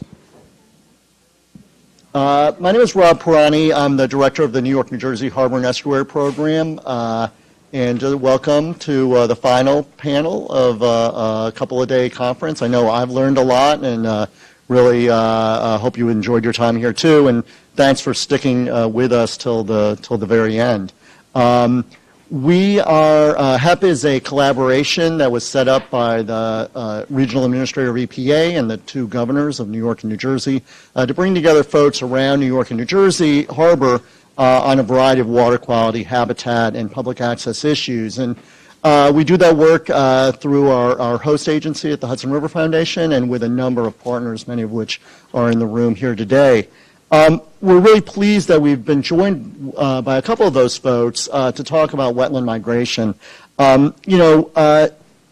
HEP has a goal of restoring target ecosystem characteristics around the estuary, including marshes and wetlands. And we know that climate change is going to have a profound impact on those ecological on that habitat and the ecosystem services they provide. And when we talk about retreat, I know a lot of the discussion the last couple of days has been around sort of who's moving out of areas that are at flood risk. And in some ways, I guess this panel is a little bit about kind of what's going to happen, right? Who's moving in, what creatures, what uses, what ecological services might remain, might be gained. I know, just to borrow a line from someone in a question in the last session I was at, this might represent one of the larger public space acquisition opportunities in the United States. And so we could, it's while obviously we're doing this to get people out of harm's way and continue our communities and sustain them over time, there are also potential benefits to be made. And, more critically, I guess it's really about ensuring that those ecosystem services, the values that wetlands represent and provide for us, are sustained into the future. So to help us explore the science, management challenges, and some of the policy and planning challenges that are associated with that, with wetland migration, we've got a great panel of folks, and I'm going to introduce them now in order, and then they'll come up in turn. So Mart Larson is the Chief of Natural Resources at the city's New York City Parks Division of Forestry, Horticulture, and Natural Resources, and does a lot of work managing the over 10,000 acres of natural areas that are in the city. My colleague Isabel Stinnett, who's the restoration manager at the Harbor and Estuary Program, runs an interagency restoration work group and tracks restoration progress in New Jersey and New York. Dr. Chris Field from Yale University, from the National, formerly of Yale University. I was looking at your resume, I guess. Formerly of Yale University and now at the National Socio-Environmental Synthesis Center at the University of Maryland. And then finally, Sasha Spector, the Program Director for the Environment at the Doris Duke Charitable Foundation. And again, they're going to kind of cover, sort of take us down a journey of looking at sort of the science, the management issues, and some of the policy and planning issues associated with wetland migration. So with that, we've asked all of our panelists to kind of stick to an impossible 12 minutes to talk about their work, but that'll leave us hopefully some time for some Q&A and discussion at the end. So with that, you're up, Marit.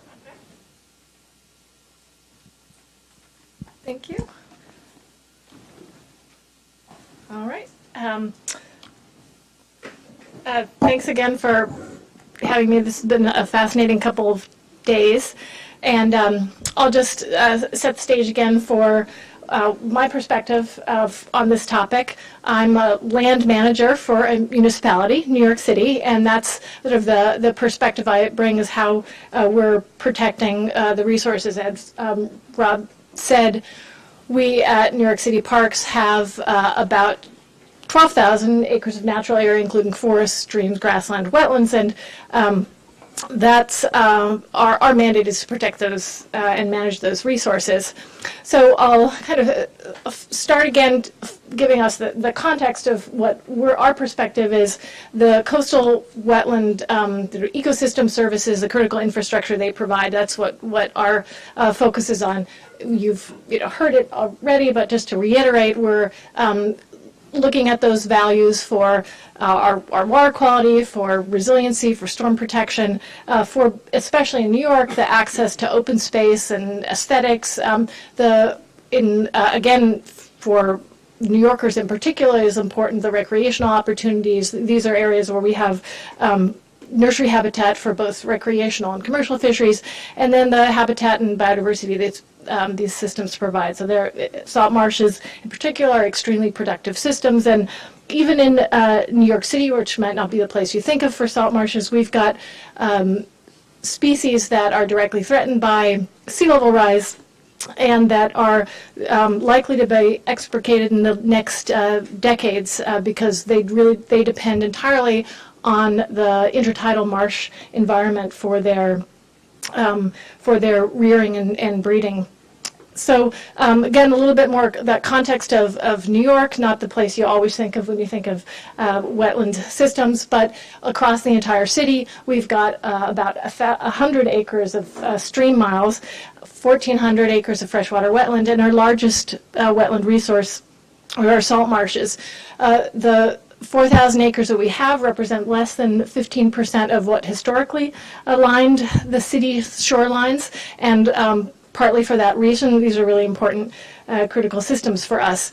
Although the loss of these marshes have been greatly reduced since the Clean Water Act, essentially, these areas are still under threat. In New York City, what they look like primarily are marshes that are found on the coastal edge, at the locations of the mouths of tributaries or former tributaries, embayments. That's about a little less than half of our marshes. The largest area of marshland is in Jamaica Bay. Still a little over half. Those are the Jamaica Bay Islands. This is a photo I actually got off the web, but it's a typical view you'll maybe recognize if you've flown out of JFK on a sunny day. And then we've also got a substantial area of fringe marshes around the city, including, as you've heard about today, in some of these areas that coastal communities that are actually developed.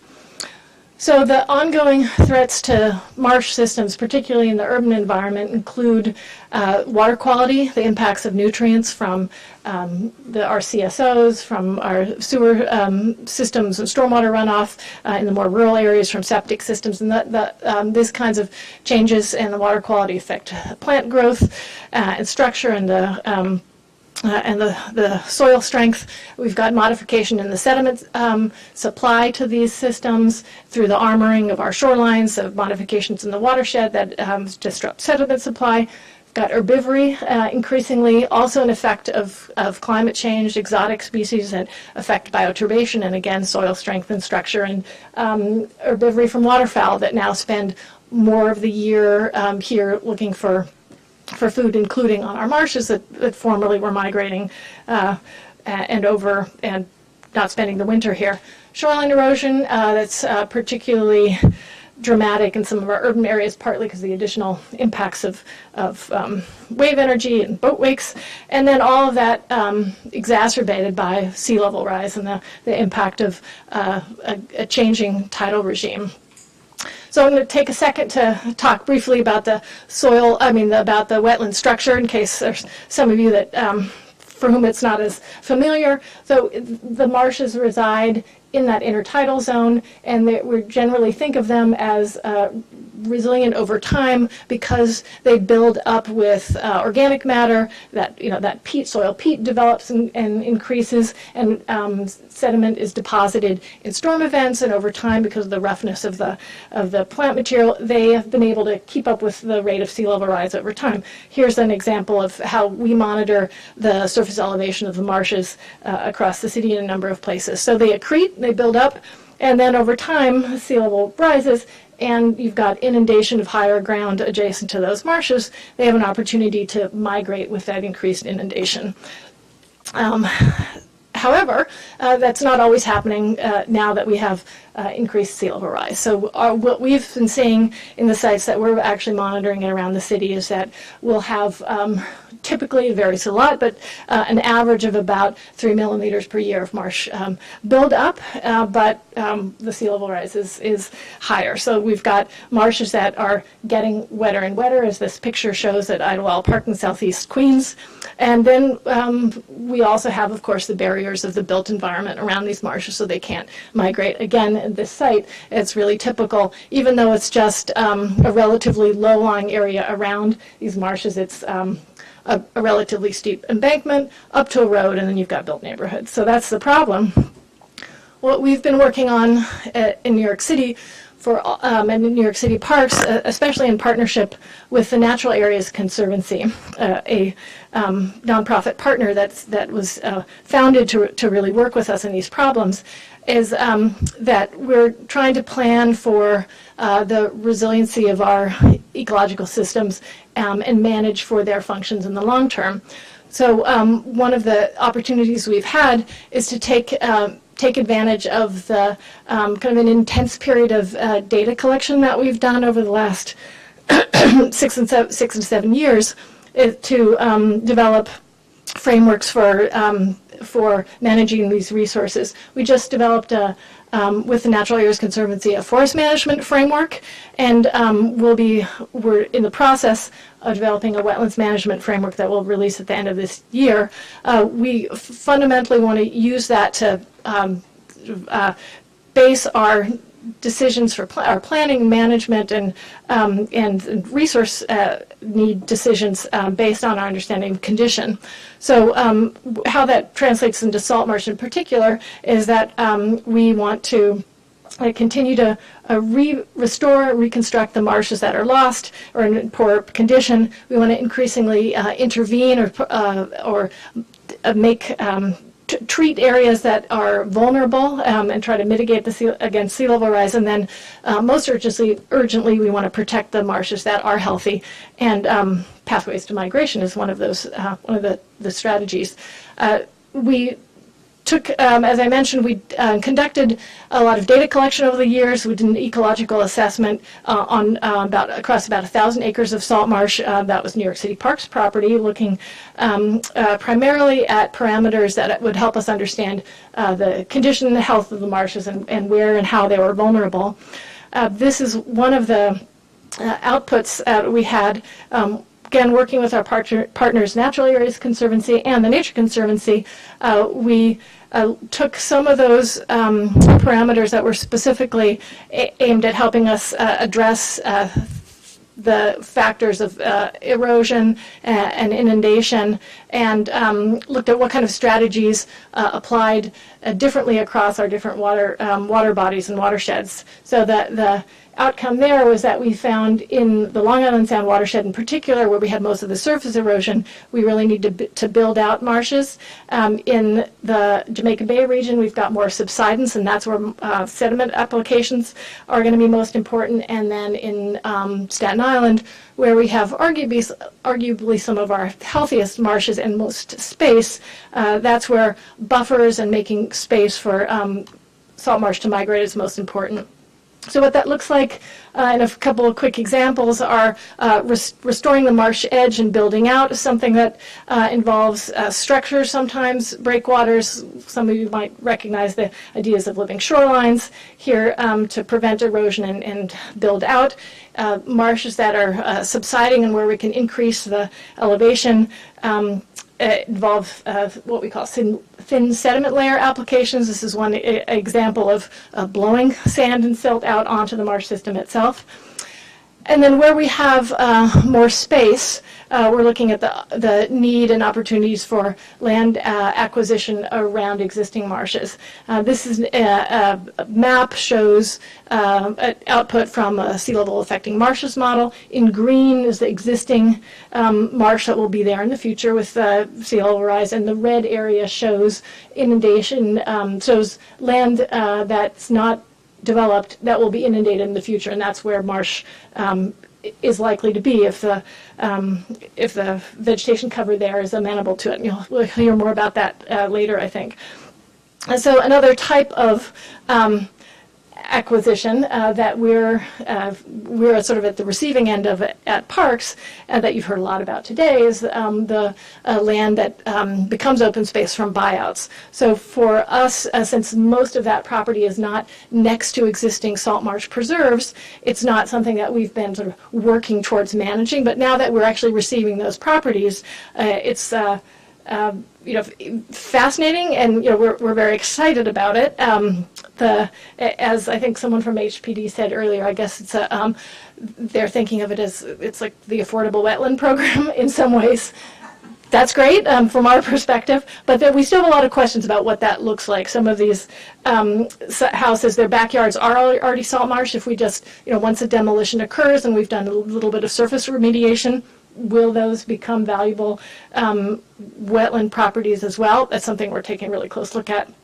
And then there are areas that will be flooded that don't have houses on them, but they're still barriers to developing into a functional wetland. Orchard Beach parking lot in the Bronx is one of the biggest parking lots in the city. It already floods. It's certainly going to flood in the future. And we've got a number of roads that traverse some of our largest wetland systems. And those are sites where we really need to think about what we're going to do. So bringing it back to the wetlands management framework that we're working on, some of the things that we think are critical needs in the future to preserve these resources are to invest, continue to invest in the restoration to sort of offset the ongoing losses that we have. And one number I'll throw out is that we think we've got about on the order of 10 acres of wetland that we just lose on the edges of the city every year. So that's an continued need. We need to invest in adding elevation to our salt marshes in order for them to endure in a lot of places where they just simply will be drowned in the future. We need to look at conservation policies, open space policies that you've heard about, and then we need to figure out where we can actually remove barriers. And with that, I'll pass it on to my colleagues. Thanks.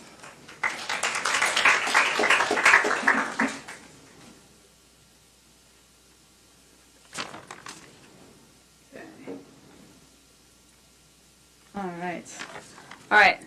Hi, I'm Isabel Stinnett. I'm going to talk to you guys a little bit more about wetland migration pathways. So Mark kind of introduced this for us, but just a reminder, so these are areas where wetlands are likely and able to migrate with increasing the sea level rise.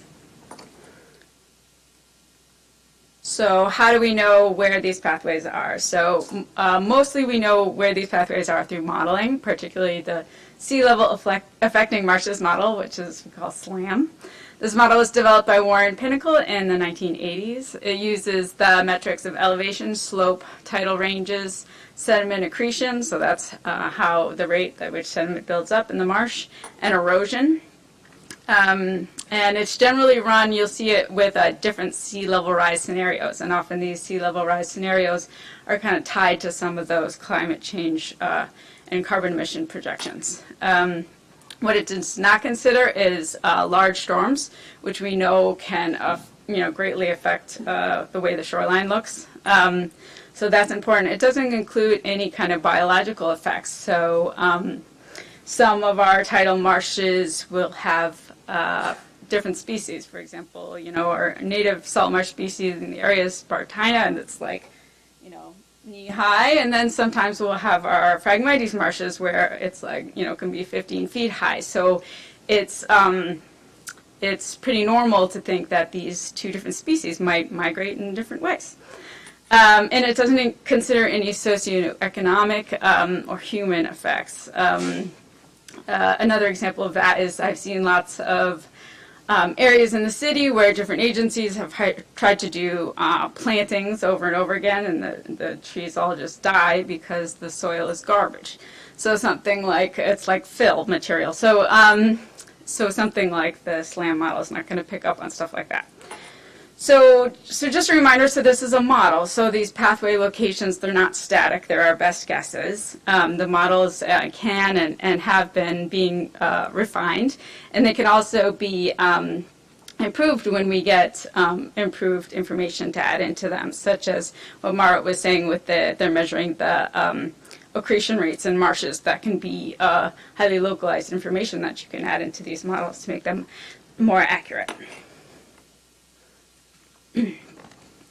So I'm going to give you a couple examples. I like maps, so I'm going to show some maps of what these pathways look like. They're often fringing existing marshes, not always, but often. They can be far from the coast, and they might not even be saline. So these are, I think of tidal marshes, and I think of salt marshes, and you think of like when sea level rises, you get the salt marsh intrusion, and it may be killing trees, but then I might not be the case. And, prime example in our area is the Hudson River, where the salt stops right above the city, basically, but they have a ton of tidal marshes because the tidal regime goes all the way up to Albany. So that's something important to keep in mind. So this is a map of the Chesapeake Marsh on the Raritan Bay Shore in New Jersey. And it's one of our larger wetland complexes in the area. And I guess you can kind of see, these are nice big screens. You can kind of see what the colors are. The green is our resilient marshes that are, I should just say this is a projection to 2050 SLAM modeling done by Rutgers University that you can find at the New Jersey ADAPT website. So the green are the bits of marsh that are likely to remain at 2050. The light blue color you can maybe see around the edges, those are our drowned marshes. So we're looking pretty good in this marsh in particular. And the little pink, the bright pink on the edges, so these are our wetland migration pathways. So I think this is a really good example because you can see, like, in this area, these wetland migration pathways are teeny tiny.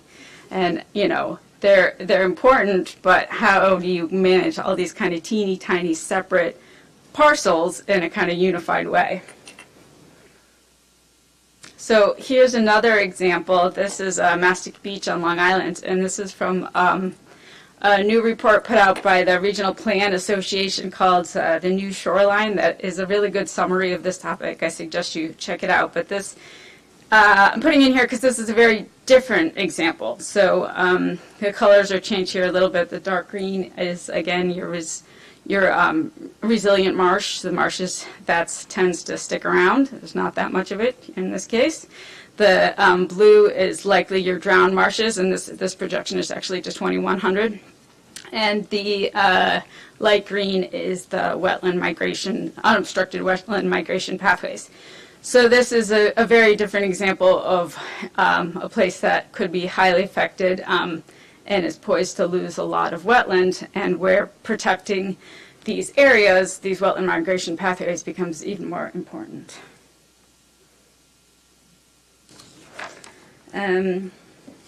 So how are we doing locally? So I just want to give a couple local examples.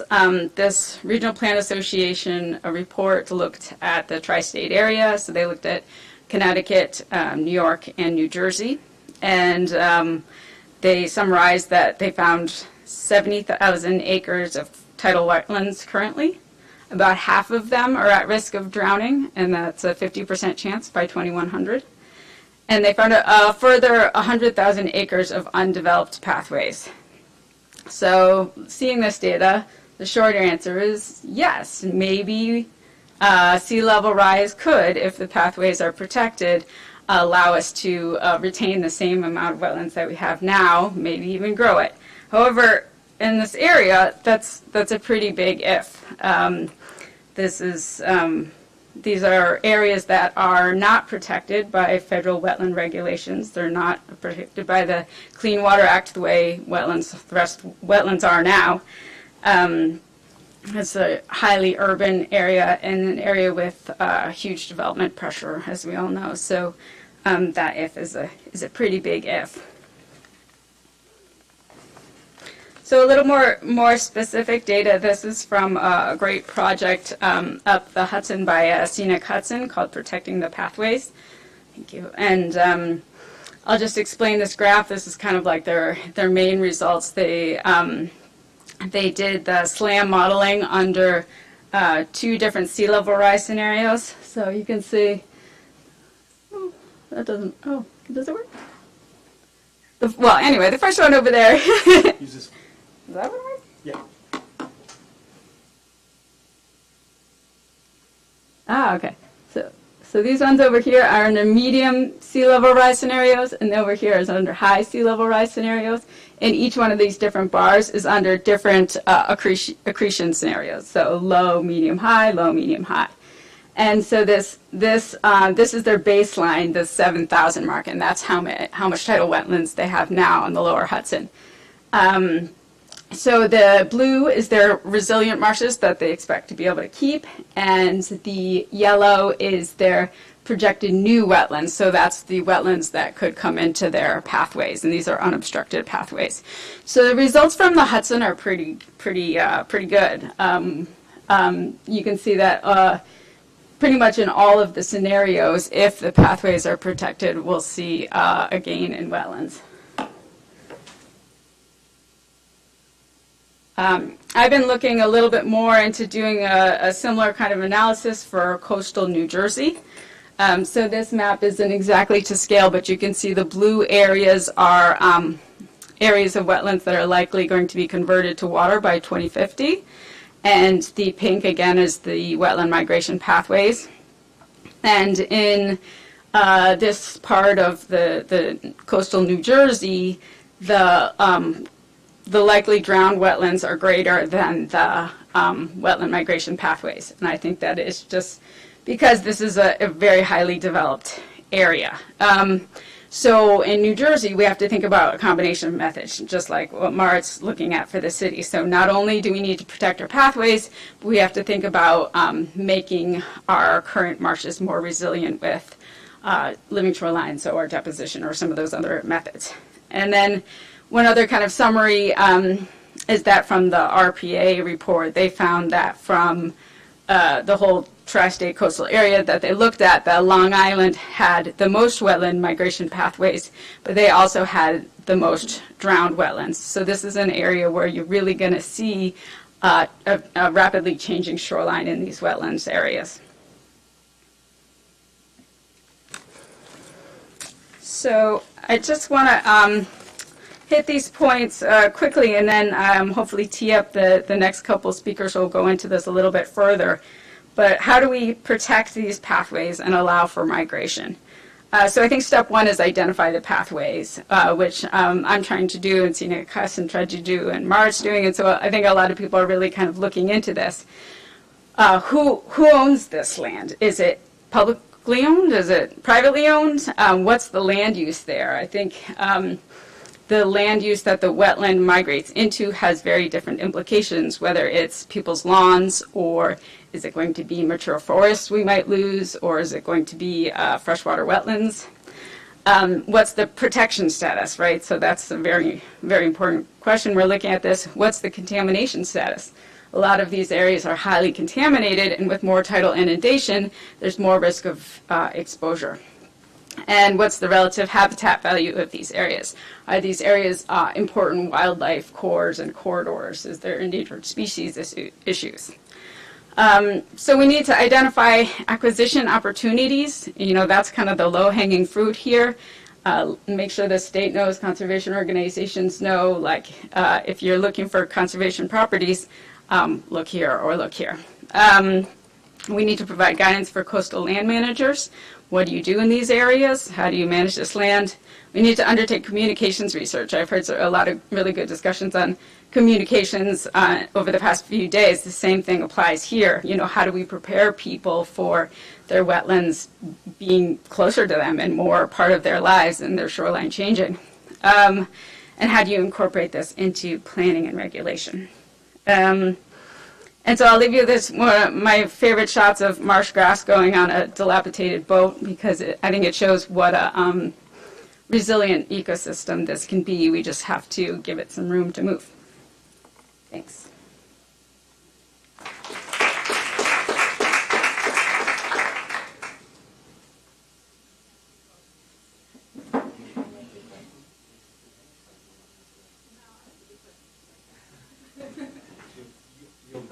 Yeah, very generous. Great, thank you all. So what advances the slides here? The little mouse? Clicker? All right, thanks. I'm Chris Field. I'm a postdoc at NSF Synthesis Center at the University of Maryland. Thank you for joining us in the last session in this subterranean refrigerator. So I'm going to talk, Marit and Isabel gave us a really good summary of what we know and what we should be doing. I'm going to talk a little bit more about the uncertainty that associated with what we know about wetland migration. One of the things that we do know, it's kind of an emerging result, is tidal migration is necessary to avoid marsh loss. This is pretty much true in most places. This is especially true for higher elevation marshes, also called high marsh. These high marsh areas are really important for some endemic species. One of these species is the salt marsh sparrow here. Its entire global breeding range is in salt marshes from Virginia to Maine. It's listed as endangered on the IUCN Red List. This species has been called the polar bear of the East Coast because it's threatened by sea level rise. They're not quite as formidable as polar bears, but they are our species that's kind of emblematic of sea level rise. And they're also receiving a lot more attention now because they're threatened with extinction in the next few decades. Because of sea level rise, they're being considered for federal listing under the Endangered Species Act. So if they are listed, they'll have the teeth of the ESA behind them, and they'll be a little bit more formidable. So some of the good news is, in terms of the big picture and what is land cover in the migration zone, even though this is one of the most densely populated regions on the planet, only about 14% is areas that can't support marshes potentially without a lot more expense. So marshes can move into some additional areas, and we see this around the east coast of North America. And if we take it a little closer to home, this is an example from New Jersey. This is a ghost forest. This is kind of the most apparent part of marsh migration is trees dying, becoming what's called a ghost forest. It's pretty easy to measure. And we see it in lots of places in the Northeast. And here's another example from Guilford, Connecticut. One thing that kind of complicates this story, however, these last two examples that I showed you have nothing to do with sea level rise. These were, when you track down the history of these ghost forests, they happened long before accelerating sea level rise should have been a problem. They both date from the 1800s. So the role of current research is to try to make sense of all of this. How much of this is sea level rise? How much of this is just natural? And what is the big picture of marsh migration up and down the East Coast? And so these are some of the questions that I'm and other researchers are starting to address right now. Where and how quickly is marsh migration happening? And forest dieback is usually a pretty good indicator. What explains regional variations in migration? And how does the ecological community composition of the upland influence rates of migration, especially a distinction between forest and lawn? So I'm going to take you through an overview of some of the recent research that's trying to address these questions. I'm going to start in the Chesapeake Bay because that's where a lot of this research was first done. In the Chesapeake Bay, forest is retreating. And it's retreating faster now than it has been in the past. This is just some research that was recently published using aerial photographs and old navigational charts. If we look at the same kind of research closer to home in Long Island Sound, we actually see a very different result. So this is a study that uses pretty much the same methods using aerial photography. The way you would read this graph here is that each one of these bars is a study area that was randomly selected in Long Island Sound. If it's below 0, that means the canopy is dying back. If it's above 0, that means the canopy is increasing. So you can certainly find areas where marsh dieback is happening, but if you take a broad perspective and try to get what is the actual statewide trend for Connecticut or New York, it's actually increasing still. So canopy is getting bigger because trees are still growing. This is a relatively young forest. Of course, that doesn't tell us what's happening underneath the canopy, which is a potentially interesting story. So we've done lots of work to try to understand what's happening under the canopy. I'm happy to talk about it at some other time. But this, I think, is the result that shows really what's happening here. If we look at tree growth rates, in coastal forest, in Long Island Sound, trees that are directly at the marsh edge, so that pretty much in tidal marsh, have tidal marsh plants growing around the main stem, are still growing faster than trees that are further back in the forest. There's greater light at the edge, but you would think that at some point that the trade-off between light and saltwater intrusion is going to tip. We haven't reached that point yet. So we have a very different story here where in the Chesapeake we see forest retreating. In Long Island Sound we've looked really hard to find it, and we still haven't found it yet. Of course, forest isn't the entire story, it's just one piece of it. As was mentioned earlier, sometimes lawns are actually just tidal marsh now, and they're being mowed. So this is just a study that is from a marsh in Westport, Connecticut, that showed that marsh migration into lawns does happen faster, according to some indicators, but not others. So this is just showing that foraminifera, which are really protists, that they're an indicator of marine habitats, are easier to find in lawn versus coastal forest. But if you look at the wetland species moving in, it isn't happening any faster yet. And that could potentially be because trees are still very healthy in shading out the salt marsh plants, which are pretty poor competitors. Of course, even if marsh migration does happen into lawns, the ecological factors aren't the only roadblock, because lawn is typically associated with parcelized private land. And so this is an example from Queens and Boston. Many thousands of coastal landowners who are making decisions about sea level rise. There's so many different disciplinary perspectives we can take and different epistemologies to try to understand what people are going to do in response to sea level rise, and it's represented in this conference really well, which is really cool. I'm just going to talk about some research that we're doing that comes from more of a conservation science perspective and also a little bit of social psychology. And the research we're doing is survey-based, and this is work that I've done with Dr. Chris Elphick and Dr. Ashley Dare. Dr. Ashley Dare is a social psychologist at Virginia Tech. And so basically we're doing survey-based research in the marsh migration zone specifically. So we're surveying landowners who own land where SLAM says there should be tidal marsh in the future. We're interested in learning what their behavioral intentions are with respect to sea level rise, and especially some agreements that would allow marshes to move into these migration pathways. In our study area, there's about 30,000 private landowners, and so this collective behavior is potentially very important. So I'm just going to go through the main result of this. I'm happy to talk more about this after. So what we found was the preferred option for people that people said they would like to participate in was not a conservation easement, which would have them retain ownership of their land, but they would have to allow marsh migration. And it also wasn't a buyout, a more typical buyout for fair market value. One of the more popular things we looked at was this kind of future interest agreement. It has many different names, but the general idea is landowners can retain their properties as long as it's still habitable, but not any longer. And I think Sasha might mention that later. But the most preferred option of all was not participating in any of these agreements. So more than half of people said they would not participate in any of these agreements.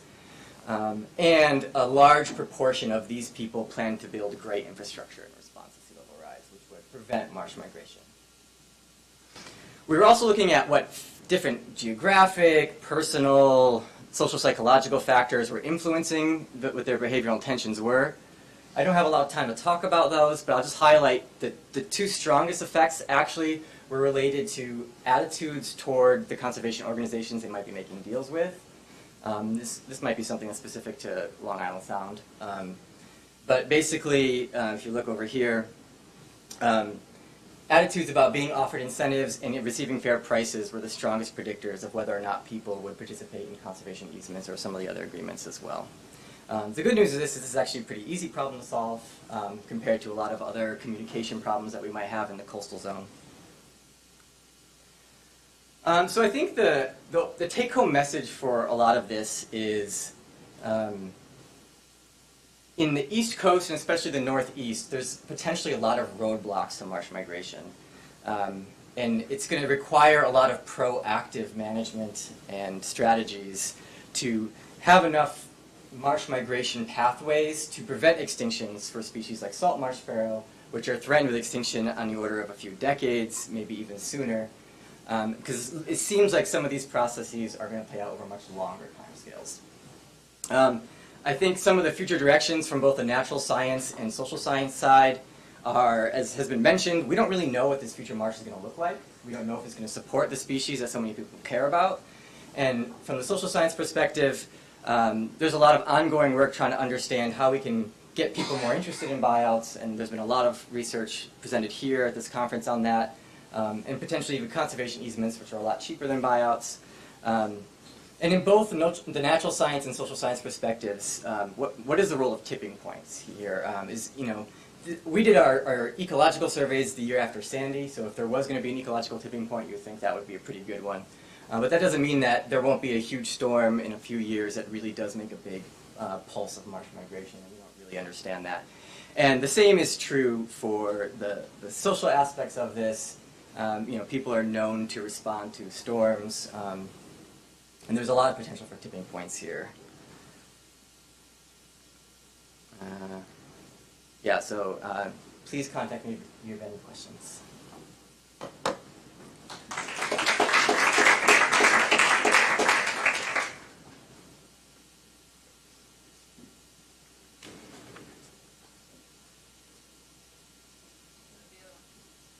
Oh, so many clickers, so little time.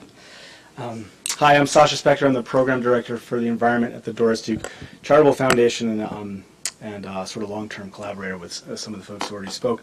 My job is to sort of zoom out a little bit. I'll show you some additional New York-centric graphics, but I want you all to close your eyes for 3 seconds and imagine your region and think about how these dynamics play out there at a regional scale. I think we are all maybe familiar with a marsh in our area, but if we think at the really large scale and think about adaptation much more broadly for these ecosystems, I think it's useful to think at that scale. I also just want to drill down on a couple of key issues, which are these are the most productive ecosystems on the planet. Our fisheries depend on them, but at the same time, these are enormous amenity values, and one of the challenges I see sort of even structurally in this conference is that this wetland or natural resource centric session is quite apart from the rest. And I think reframing the opportunity of reclaiming some of these places or adding new amenity value to them is an entirely different framing than this as an encroachment on private property or use value. At any rate, I also want to point out, and Isabel already showed some of this RPA data, but we have lost 2/3 of the wetlands in this region already. Right? And the possibility that we would lose a lot more to encroachment is a real is a further diminishment of the productivity, but also ecosystem values of these systems. So that migration is really critical. Again, though, there's this enormous opportunity of actually increasing wetland cover if these migration pathways are preserved effectively, and that's the case in many other regions. Although, if we think about the major wetland complexes along, say, the eastern seaboard, we have really different challenges. As we think further north on the rocky coastlines of New England, there's often much less migration pathway available. If we go down to the Altamaha Basin or the Petey River system or the Chesapeake, we have enormous migration potential, but also incredibly flat geography. And so if accretion doesn't happen fast enough, it'll just outpace the entire system, and migration won't actually happen, just inundation. I also think that so taking this kind of regional approach and being able to prioritize investments is really critical to ensuring these pathways are conserved or restored. For example, here, 76% of the pathways is already public. It's an enormous opportunity to do the kinds of management and restoration that we might need to do to ensure wetland migration. 26% is residential, though, so that's highly conflicted, and I think we need a different set of approaches in those places. And I'm not going to go into this data in real depth, but it's worth recognizing. You can kind of parse this in a couple of ways. One is, how much of the existing wetland is within a pathway and has an escape route. How much of it is at risk, and then in the pathway, what is the status? What are the different land uses? What are the ownership, land tenure dynamics there? What are the ones that, where can we win? Where are we likely to lose? And in many cases, prioritizing and targeting your investments is really critical. So for the study that we did for the Hudson Estuary, and when I was at Scenic Hudson, we found that just 125 parcels out of 4,500 parcels would secure half of the unprotected pathway. These are these large properties. This is a big property. This will become the second largest marsh on the Hudson River Estuary. Right now it's farmland. Right? But just these 6 or 7 parcels could secure the existence of the second biggest future marsh where it doesn't exist now. So prioritizing is really critical. And that brings me to some of these key strategies for ensuring the viability of these pathways. The first, of course, is to protect the existing open space on them. And that gets into all sorts of acquisition questions or easements and future interests, some of which Chris already mentioned. And we've heard a lot, and there's 3 sessions in a row on buyouts, right? Very, very few of them were considering the natural resource value that might be acquired through that process. And, you know, Rob mentioned it, right? If there's $2 trillion of residential real estate below the 6-foot line, which there is in this country, and if we even keep a quarter of that whole, that would represent 250, actually, it's never fully funded, so 500 years of the Land and Freshwater Conservation Fund. Right. It could be the largest federal investment in open space protection we've ever seen. Right? But we are not in a position yet to optimize that for habitat outcomes.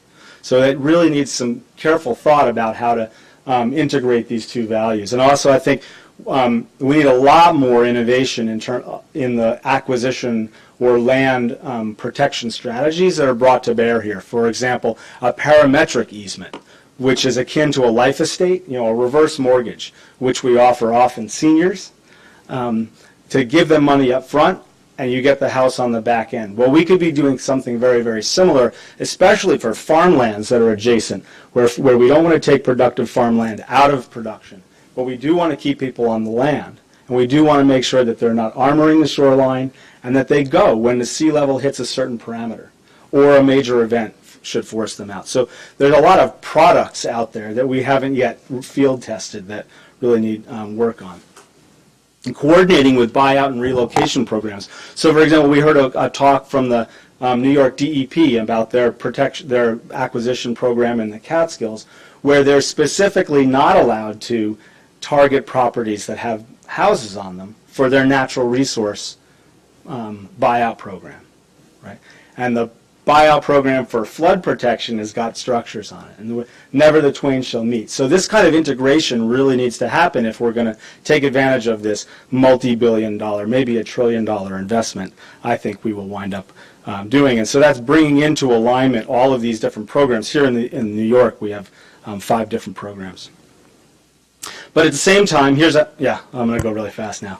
Here's a really nice property you guys might want to buy, this one on the left here on Shelter Island, right next to a beautiful marsh, and clearly in the pathway, $13 million for that structure. We are not buying our way out of this problem. We are going to need to do a couple of key issues. One is restoring and managing the existing marshes so that they're better able to stay, to be maintained in place. And Marit already described this thin layer spraying. That's one possibility. There's all sorts of other stuff like soft shoreline defenses, which will help maybe even at the marsh's edge to avoid erosion. We are way behind in terms of establishing things like nationwide permits or even statewide permits that approach the ease with which people can put in gray solutions. So we've got we've got work to do with the Corps and with our state agencies across the coastlines to facilitate these kinds of solutions, which when they fail, and they will fail, and when people leave, and they will leave, that soft solutions are left behind. And so I want to start thinking about this question of what are we leaving behind in the pathways if we're not being explicit about restoration. So how are we removing infrastructure? Lots of people have showed this this picture already. This is a very famous house at this point. But making sure not just through acquisitions or buyout programs that we're removing infrastructure. I thought I had a better slide coming up next. But you know, what do we think about these enormous industrial facilities that are potentially lose value and could be abandoned? I mean, the pictures that you saw after Harvey of these refineries that were inundated and are really not viable for more than 2 or 3 more decades. Well, who's going to be forced to remove those structures in the pathways, remove the contaminants? Strategy 3, planning and policy, right? So very few community adaptation programs or design programs are explicitly welcoming in not just water, but welcoming in habitat. This is an example from Kingston on the Hudson Estuary that the climate adaptive design program at Cornell developed, where they're explicitly looking at a phased approach to welcoming in the wetlands and integrating that into the amenity value in the city from 2020 and 2080 and 2100. But then how do you take those site-based plans and think about it at a regional approach, right? How do we ensure that in order to meet our 100,000 acres here in New York, that goal is held in parallel or integrated with the kind of community resilience planning that is going on a neighborhood-by-neighborhood basis? That's not happening in most regions in the U.S. There are some interesting examples from San Francisco Bay, for example, from Norfolk, Virginia, but not for the most part. Lastly, on policy. So this is a neat graphic from RPA as well. These are all the different federal, state, and local permitting or regulatory programs that touch down on one parcel sitting on a barrier island. To do a levee back here, or a bulkhead back here, you've got 2 permits. To deal with the private property permitting, you've got 3 agencies, federal, state, and local. To do a seawall, so the idea that we're somehow going to get people off this property, but that we are going to facilitate a harmonious transition to natural habitat through all these regulatory programs is really a challenge. And so we've got a lot of work to do in that respect. And some of them are easier to deal with than others. Here's a really hard one, which is wetland protection and delineation, right? Isabel mentioned the Clean Water Act protection for some of these wetland areas. It's very idiosyncratic state by state, and we have these nice things here in New York anyway called adjacent areas, which extend some of the protections beyond the actual current location of the marsh. But what about the future location of the marsh? In some parts of our state, we haven't updated these wetland maps since the 70s, by the way. It's too politically hot. So are these regulatory or delineation systems set up? Not just to, they're not set up to deal with static locations of marshes, but how do we adapt them to dynamic marsh locations so that maybe the adjacent area is incorporating the future locations so that we can make sure we're protecting them. Here's another policy. This is a federal policy, the Coastal Barrier Resources Act. The delineated areas here prohibit federal investment in infrastructure. And these are revised, or actually some of these are draft. These are actually, the purple are draft areas. So expanding these disinvestment zones to the future wetland zones might be a federal spending program. Deconstruction, and we might need deconstruction and remediation bonds for any new development in these potential zones. If they're going to be permitted, they need to be removed here we go. Forgot where the slide was. They need to be removed, and so if we're going to allow this stuff, it's got to be taken away. Or bonding for remediation in the same way that other mining areas and sometimes industrial or power facilities do have to be extended.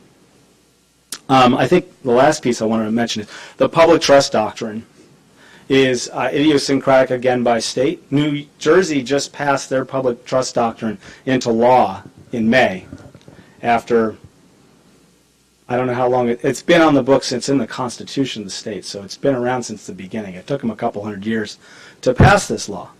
But in many states, anything below the high tide line is public, right? And anything, in some cases, it goes to the top of the highest dune. It's very idiosyncratic.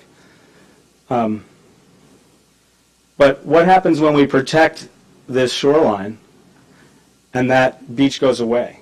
Or that marsh goes away, right? That is a taking from the public under public trust doctrine, and it's in direct conflict, direct tension with private property takings of preventing them from doing that, from protecting their property. This resolution is going to happen in different ways in different states. California had a great session yesterday talking about the public trust doctrine, but this is a fundamental conflict, and many states are just putting their head in the sand about exactly this problem. Well, so these are just some of the key policy issues that are playing out in our region and most regions around.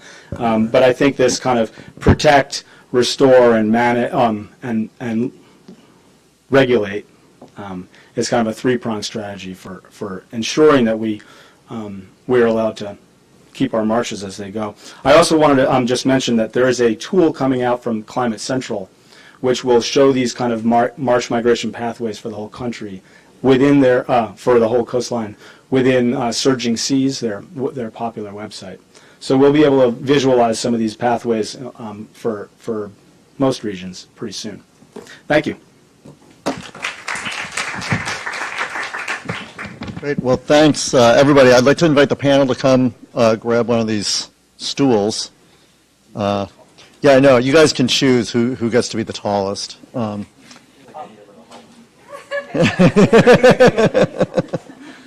standing up just to be safe here. Well, let me. I thought that was all great, and I love the sort of pathway you guys kind of guided us down. From sort of understanding wetlands to understanding migration to some of the policy or landowner understandings and policy potential around this issue. I want to start with a question, bring us back to some of the science. And, we know seas are rising. We know the wetlands are moving. And, what don't we know about that movement? Like, is there something that we really need to focus sort of research on? I mean, I think Isabel and Mart sort of talked about sort of current management practice and some of the data and discovery that you guys are undertaking. But is there something that we need to know that we don't know about how those wetlands are moving and where they're going? Well, I guess I'll speak to one aspect of this.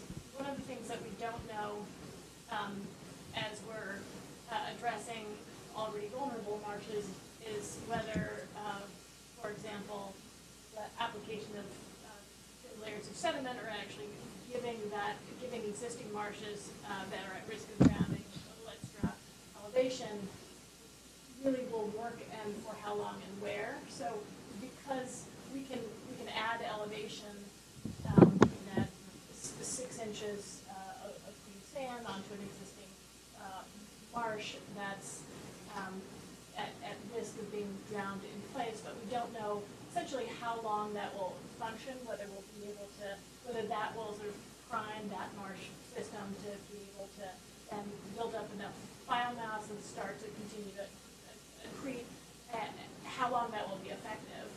So if as Sasha mentioned, if we have marshes that are drowning in place, it doesn't really matter if we've got adjacent areas in which they can migrate, because we'll still have losing the bulk of the marsh in place, and we'll just get that potential additional benefit. And then we've got examples in New York City where we've got pretty low sandy coastal plain outwash environments where we can easily imagine the migration happening as we would like to see it, or where it's easiest to imagine, where you've got kind of coastal scrub shrub on sandy conditions, and you already start to see the high marsh vegetation sort of intermixed. So those areas we have maybe a little bit more confidence in.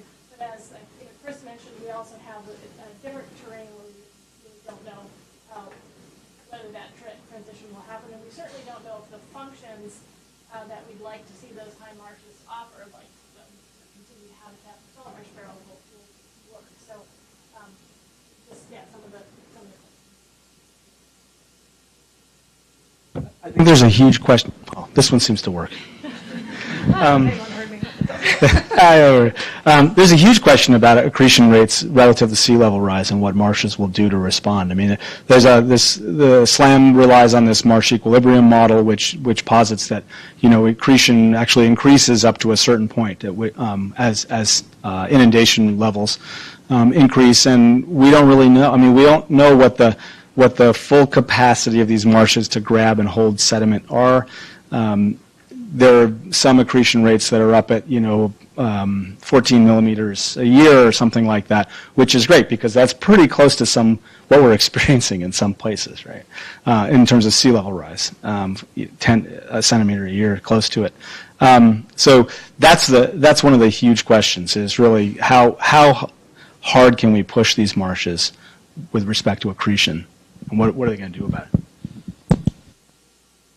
Maybe I think Chris and you and Sasha sort of talked about sort of the kind of landowner perspective. Obviously, a lot of these marshes or a lot of these pathways are on private property or will be affected by landowner concerns. And I think obviously the public trust doctrine has kind of dictated some of that relationship, going back to Roman times.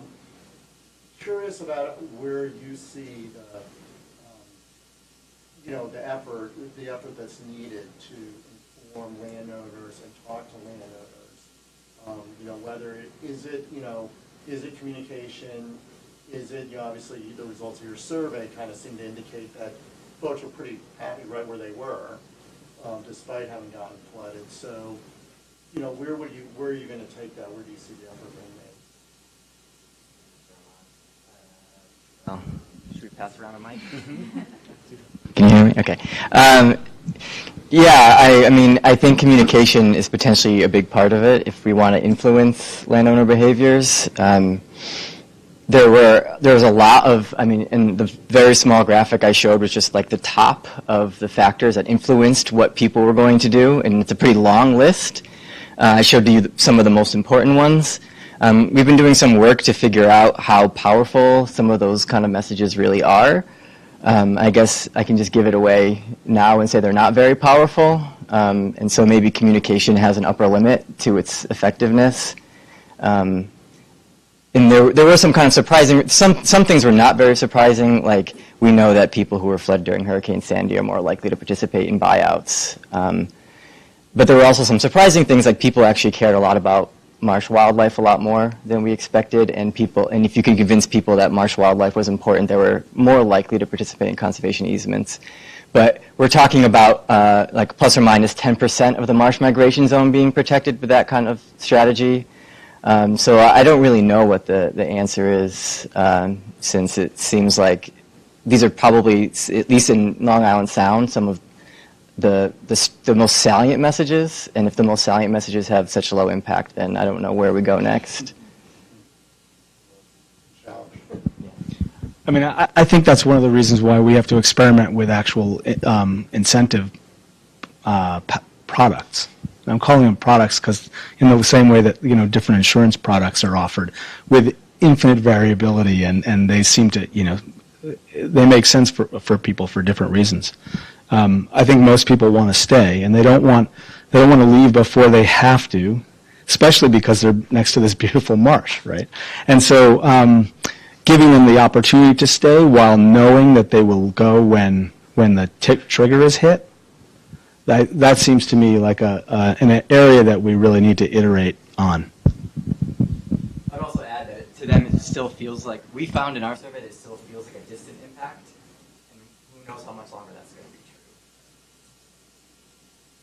So maybe one last question from me, and then we'll open it up to the floor. So kind of understanding that and building off what Sasha said, where are the real opportunities to integrate the sort of wetland migration policy and practice with the other kind of tools that we've been talking about for the last 2 days, in terms of buyouts, in terms of coastal zone policy, in terms of community communications and community resiliency.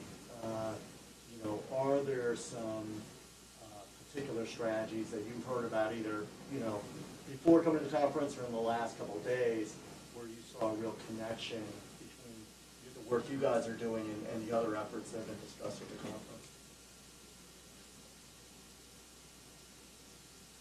think one thing that comes to mind for me, and this is not something that's really been talked about much at this conference, is but that marshes do add resilience to a community. You know, we've seen, like in Hurricane Sandy, the communities that had more marsh were had less damage and were less affected. So I think if, you know, we can get the word out that, you know, making your, you know, with more marsh, you get more protection, and the width of the marsh actually helps in protection from you know, storms and storm events and damage and things like that. So I think that's at least one thing to keep in mind.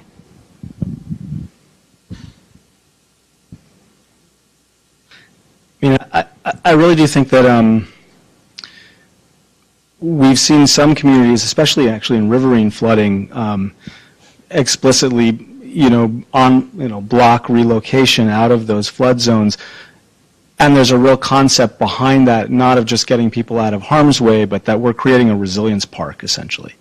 And we haven't really explored that enough in the coastal zone, to my mind, because this idea that there's going to be a societal, not just an individual good, but a societal good and an amenity created on the back end of this is gives us an opportunity to really change the dynamic here, right? And, you know, there's a lot of great feeling, especially for the people who live near marshes for the most part, for the nature that's in that marsh. And if we have a sense that we're creating a new wildlife refuge, go call it whatever it is, a resilience refuge, that changes the equation in a lot of communities, or potentially.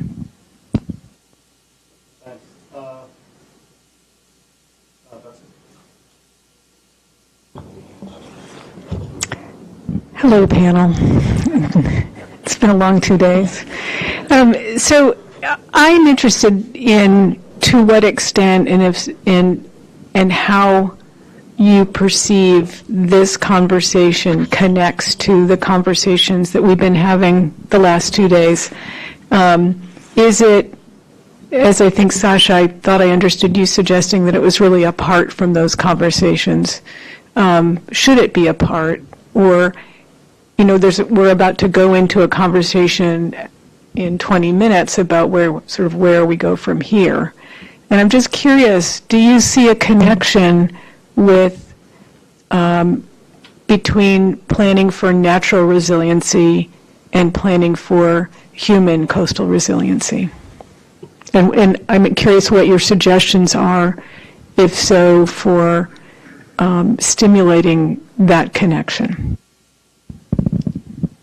Yeah, I'll just start with two things. One, I think buyouts are a huge opportunity. I think there's a nexus there, like those areas that flood and are in need of buyout, and wetland migration pathways are the same areas. So I think that's definitely a huge opportunity. I guess just to follow up, what's needed to kind of make that collaboration happen? Is there something that's missing in the current practice? Well, sure, and I'm just reflecting what a lot of the people in the buyouts topics have said, which is the need to look at it, these areas proactively rather than reactively after a storm. You know, what areas are likely to be affected by the next storm.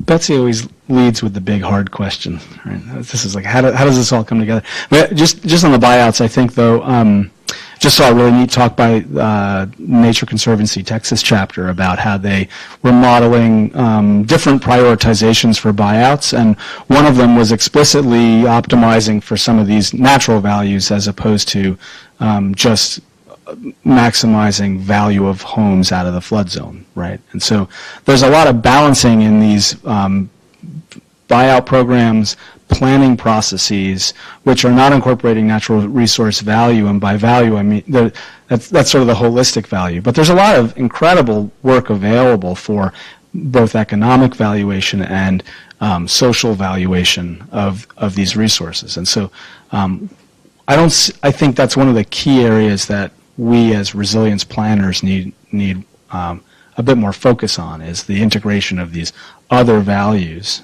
or additional values in the benefit stack to be part of our overall cost-benefit analysis in adaptation planning.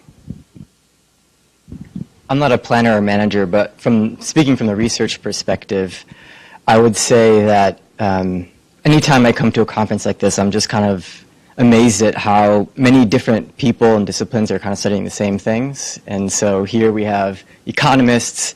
I work with human geographers. The work that I do comes from a conservation social psychology perspective, but we're all studying the same thing, just from different perspectives. And it's hard to kind of break through that because we all have our own disciplinary norms that kind of keep us from accepting other people's approaches. But I think the more we kind of break down those barriers and do some more interdisciplinary research, we have a better chance of kind of understanding these systems and potentially from the research side, coming up with research that is better at identifying solutions. Yeah, from just the New York City side, I think that's one of the things we're looking at is even though the buyout program, as I said, that people have pointed out, offers this great opportunity potentially for open space conservation and affordable wetlands program.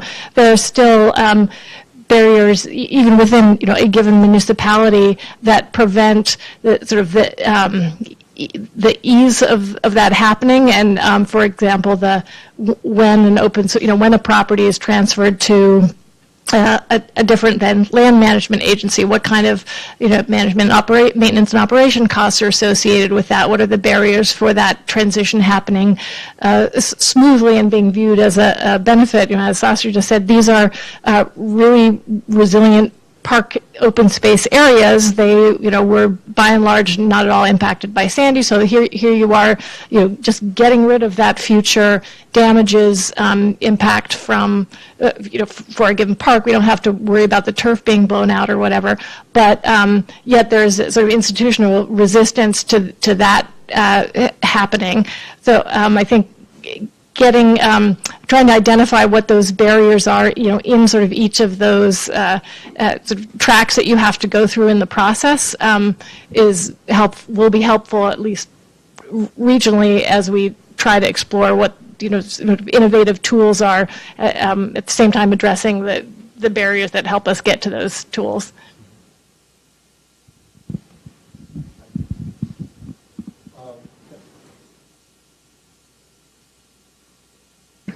Hi, this is primarily directed to Merit, but anyone can contribute their expertise. So when sort of getting to what Sasha was talking about in terms of the regulatory prong of trying to limit future development and redevelopment in these areas, it's fewer and far between when you find sort of coastal policies or local land use policies sort of institutionalizing these and actually implementing them through different regulatory tools like overlay districts or setbacks. So as you go forward with the wetland management framework, do you see sort of any opportunities to sort of work across departments in the city or in other jurisdictions to actually get some of these policies on the books in terms of regulations, or do you see sort of the first stage of things is really just going to stop at planning right now? Well, I hope we don't just stop at planning, but it is true that we've, for really, a decade, been trying to do certain things like work with our state regulatory agency to change the rate at which to change their approach to updating tidal wetland maps, for example. So whereas there's a barrier at the state level to really taking even steps towards implementing new tidal wetland maps, for example. So we really have to do that locally, and although our local region is thrilled that we're doing it, they just said we've got these state level constraints. So in that case, we kind of have workabouts, but in that we update our wetland maps, but they don't have regulatory teeth, so we still have to go on a parcel by parcel basis. With respect to the regulations associated with living shoreline expansion, the biggest barrier to that, or the regulatory hurdle, is the regulation against filling open waters and filling wetlands, so both on the state and the federal level. And those are very important regulations to have. So I personally feel sort of hesitant. I'd like to see those. I'd like to see, like others, that regulatory process streamlined. And I think that is something I imagine will change. But I hate to say it. It's partly because it can benefit developers as well. It's not just going to benefit those of us who see it as an opportunity to do more, essentially, wetlands reconstruction. So hopefully it will be done well, and then it'll be a win-win. But that's why that kind of regulatory change, I think, will go forward.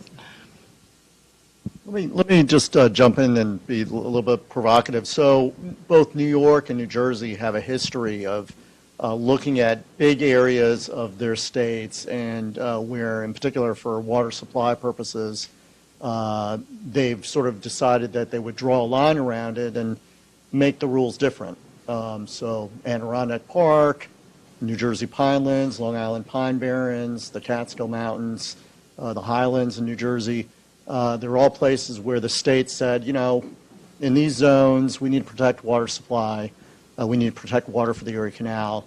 You're not going to be able to, private property rights are going to be modified. Is it possible to think about that for areas that are going to be flooded in the future, both whether it's to protect wetland migration pathways or help communities move or, build resilient infrastructure? Or is that, we could do it 100 years ago, but now it's too complicated? Rob, I nominate you to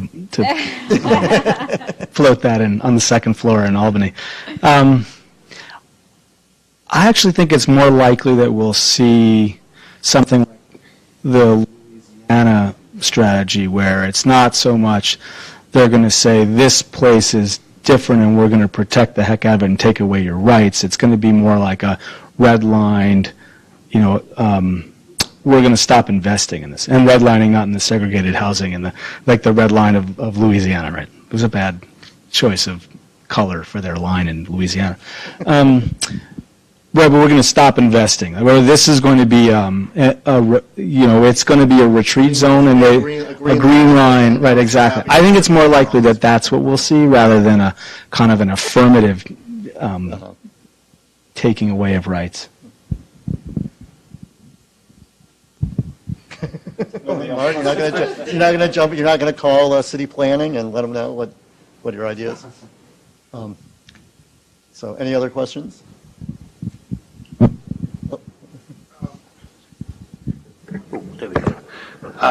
As we see, all around the coast of New York City, there's endless residential development, right? So, right at the coastline. So, do any of these wetland migration pathways, are there any of them areas where developers have their eyes for big residential development? Well, I can just go to one small example. There's a small salt marsh in the far eastern end of the Rockaways near the Auburn area. It's one that it's not a large preserve, it's only a few acres, so we hadn't spent a lot of time there. And but we were planning a cleanup in that area and working with the local groups to plan a restoration project and look for funding. And then we realized, there's in the environmental bulletin notice, there's development happening. So we get on the phone with DC, and it's a large development in this sort of vulnerable Rockaways area, just barely outside the state wetlands buffer area. So it doesn't matter that it's we show the state our maps and say it's this is clearly going to be regularly inundated in 10 to 30 years. I mean, even though we don't know when exactly it's happening, it's clearly going to happen, and they just don't have the regulatory authority to stop that, and it's whatever the zoning doesn't stop it. So that's just one little example, but it's discouraging that it's going to keep happening. But we've heard a lot of talks of that describe what that motivation is that drives that. So. I'll just add that I think development's a huge threat. I've been looking, we produced a State of the Estuary report last year where I looked at wetland loss from I think it was 2000 to 2010 or something like that. And we lost a lot of wetlands. I think it was an average of about 30 acres a year or something like that in the New York, New Jersey harbor area. And most of that was still to development. Despite wetland regulation, we're losing wetlands to development. We continue to lose wetlands to development, and that's even areas that are protected, and these wetland migration pathways aren't protected in the same way. So I think development's a huge threat. It also opens up really interesting opportunities, right? And think about wetland mitigation banking as a potential revenue stream for buyout, right? What if you were able to open up some of these pathways that are relatively low density residential or something like that in a transaction for blocking off a small, less important pathway or something with high density of the type that you would want to see. I think there's some interesting financial trade-offs to be made there, or transfer of development rights as well as a potential here, where you could finance the retreat from the pathways by allowing for higher density elsewhere. It's an interesting question about the responsibility of government. I know this has been brought up in other circles, but the responsibility of government to regulate against future risk, right? Certainly government has a responsibility and has a liability in terms of not recognizing risk and not communicating that or preventing that from happening. And what's that obligation into the future in terms of these future floodable areas? Was there another question over there?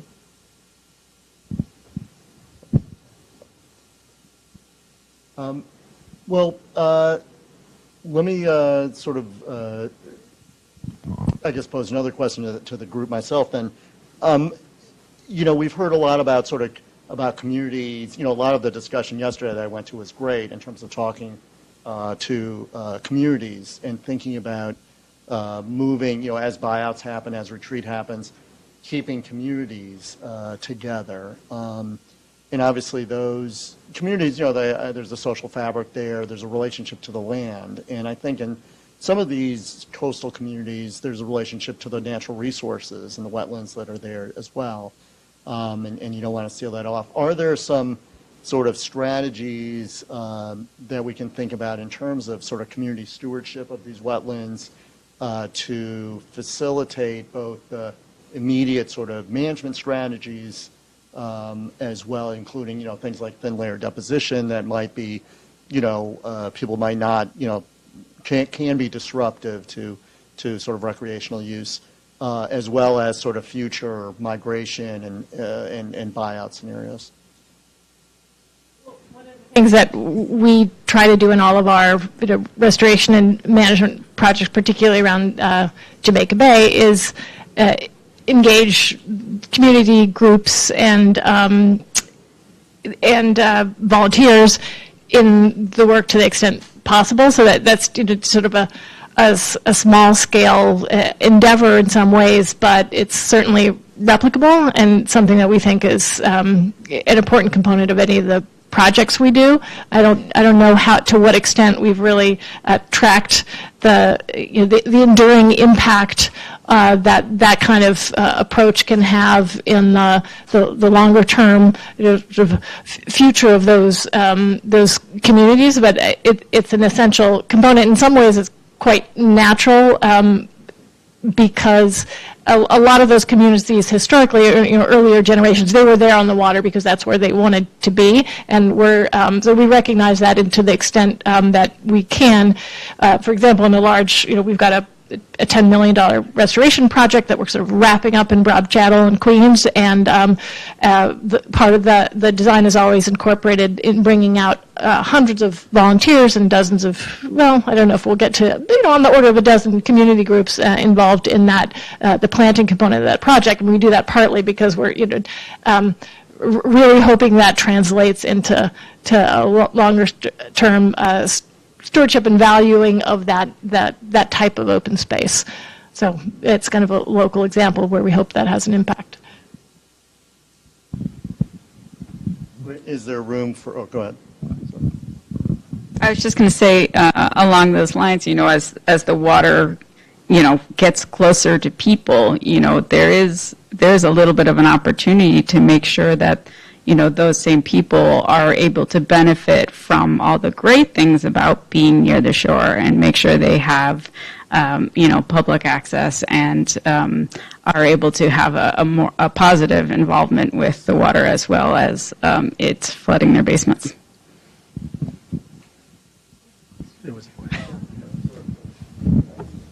Hi. So I actually grew up in Alley Creek, which is a New York wetland, and my childhood home and elementary school are all in the wetland migration pathways. So something that I sort of noticed is the migration pathway does sort of go through the community, like sort of splits it in half because the community is on a hill.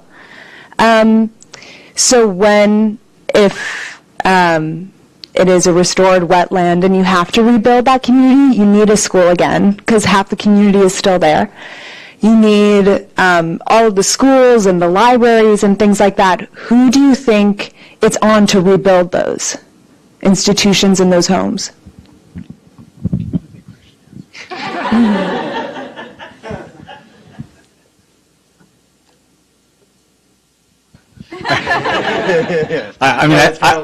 I think that's part of the big question, hanging over this whole gathering, and whose responsibility is it, or how at least do we accomplish it? I guess is a better way of framing it. And as sort of natural resource centric folks, I'm not sure we have those answers. I think what we're hoping for is that as we develop the answers to that, and it's got finance and equity and all of those things baked in. But as we answer that question, that nature is not sort of thrown under the bus as the first victim of that process, or at least that in fact it's seen as we don't want to just keep these things around. We want to see if we can keep them whole in the same way that we've been discussing keeping individuals and communities whole through that process. That this is another stakeholder, that the coastal ecosystem is another key but relatively voiceless stakeholder in the process. I know I dodged you there. It's the responsibility of government, and right now in Broad Channel, for example, the libraries are being rebuilt, the community centers are being built with federal funding, and until yet the Broad Channel community itself will not receive the federal funding for protection because the Army Corps has determined that the way to protect Jamaica Bay is through a large barrier to the inlet of Jamaica Bay. So they will be vulnerable to those continued inundation at that point for the regular high frequency flooding.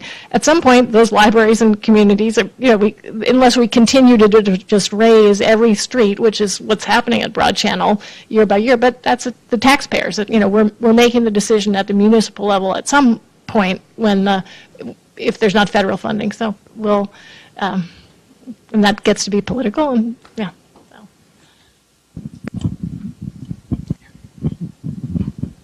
Also, in terms of the wetland migration pathway, I think that's the question you asked is a really good one in terms of flooding and flood mitigation. But in terms of looking at your wetland migration pathways, all of us are looking primarily at our lowest hanging fruit are all of our undeveloped lands. So that's really going to be the focus, and there's enough of those that we need to focus on protecting. That the developed parcels where the wetland might migrate are not the primary focus, not somewhere where we would push for wetlands to be.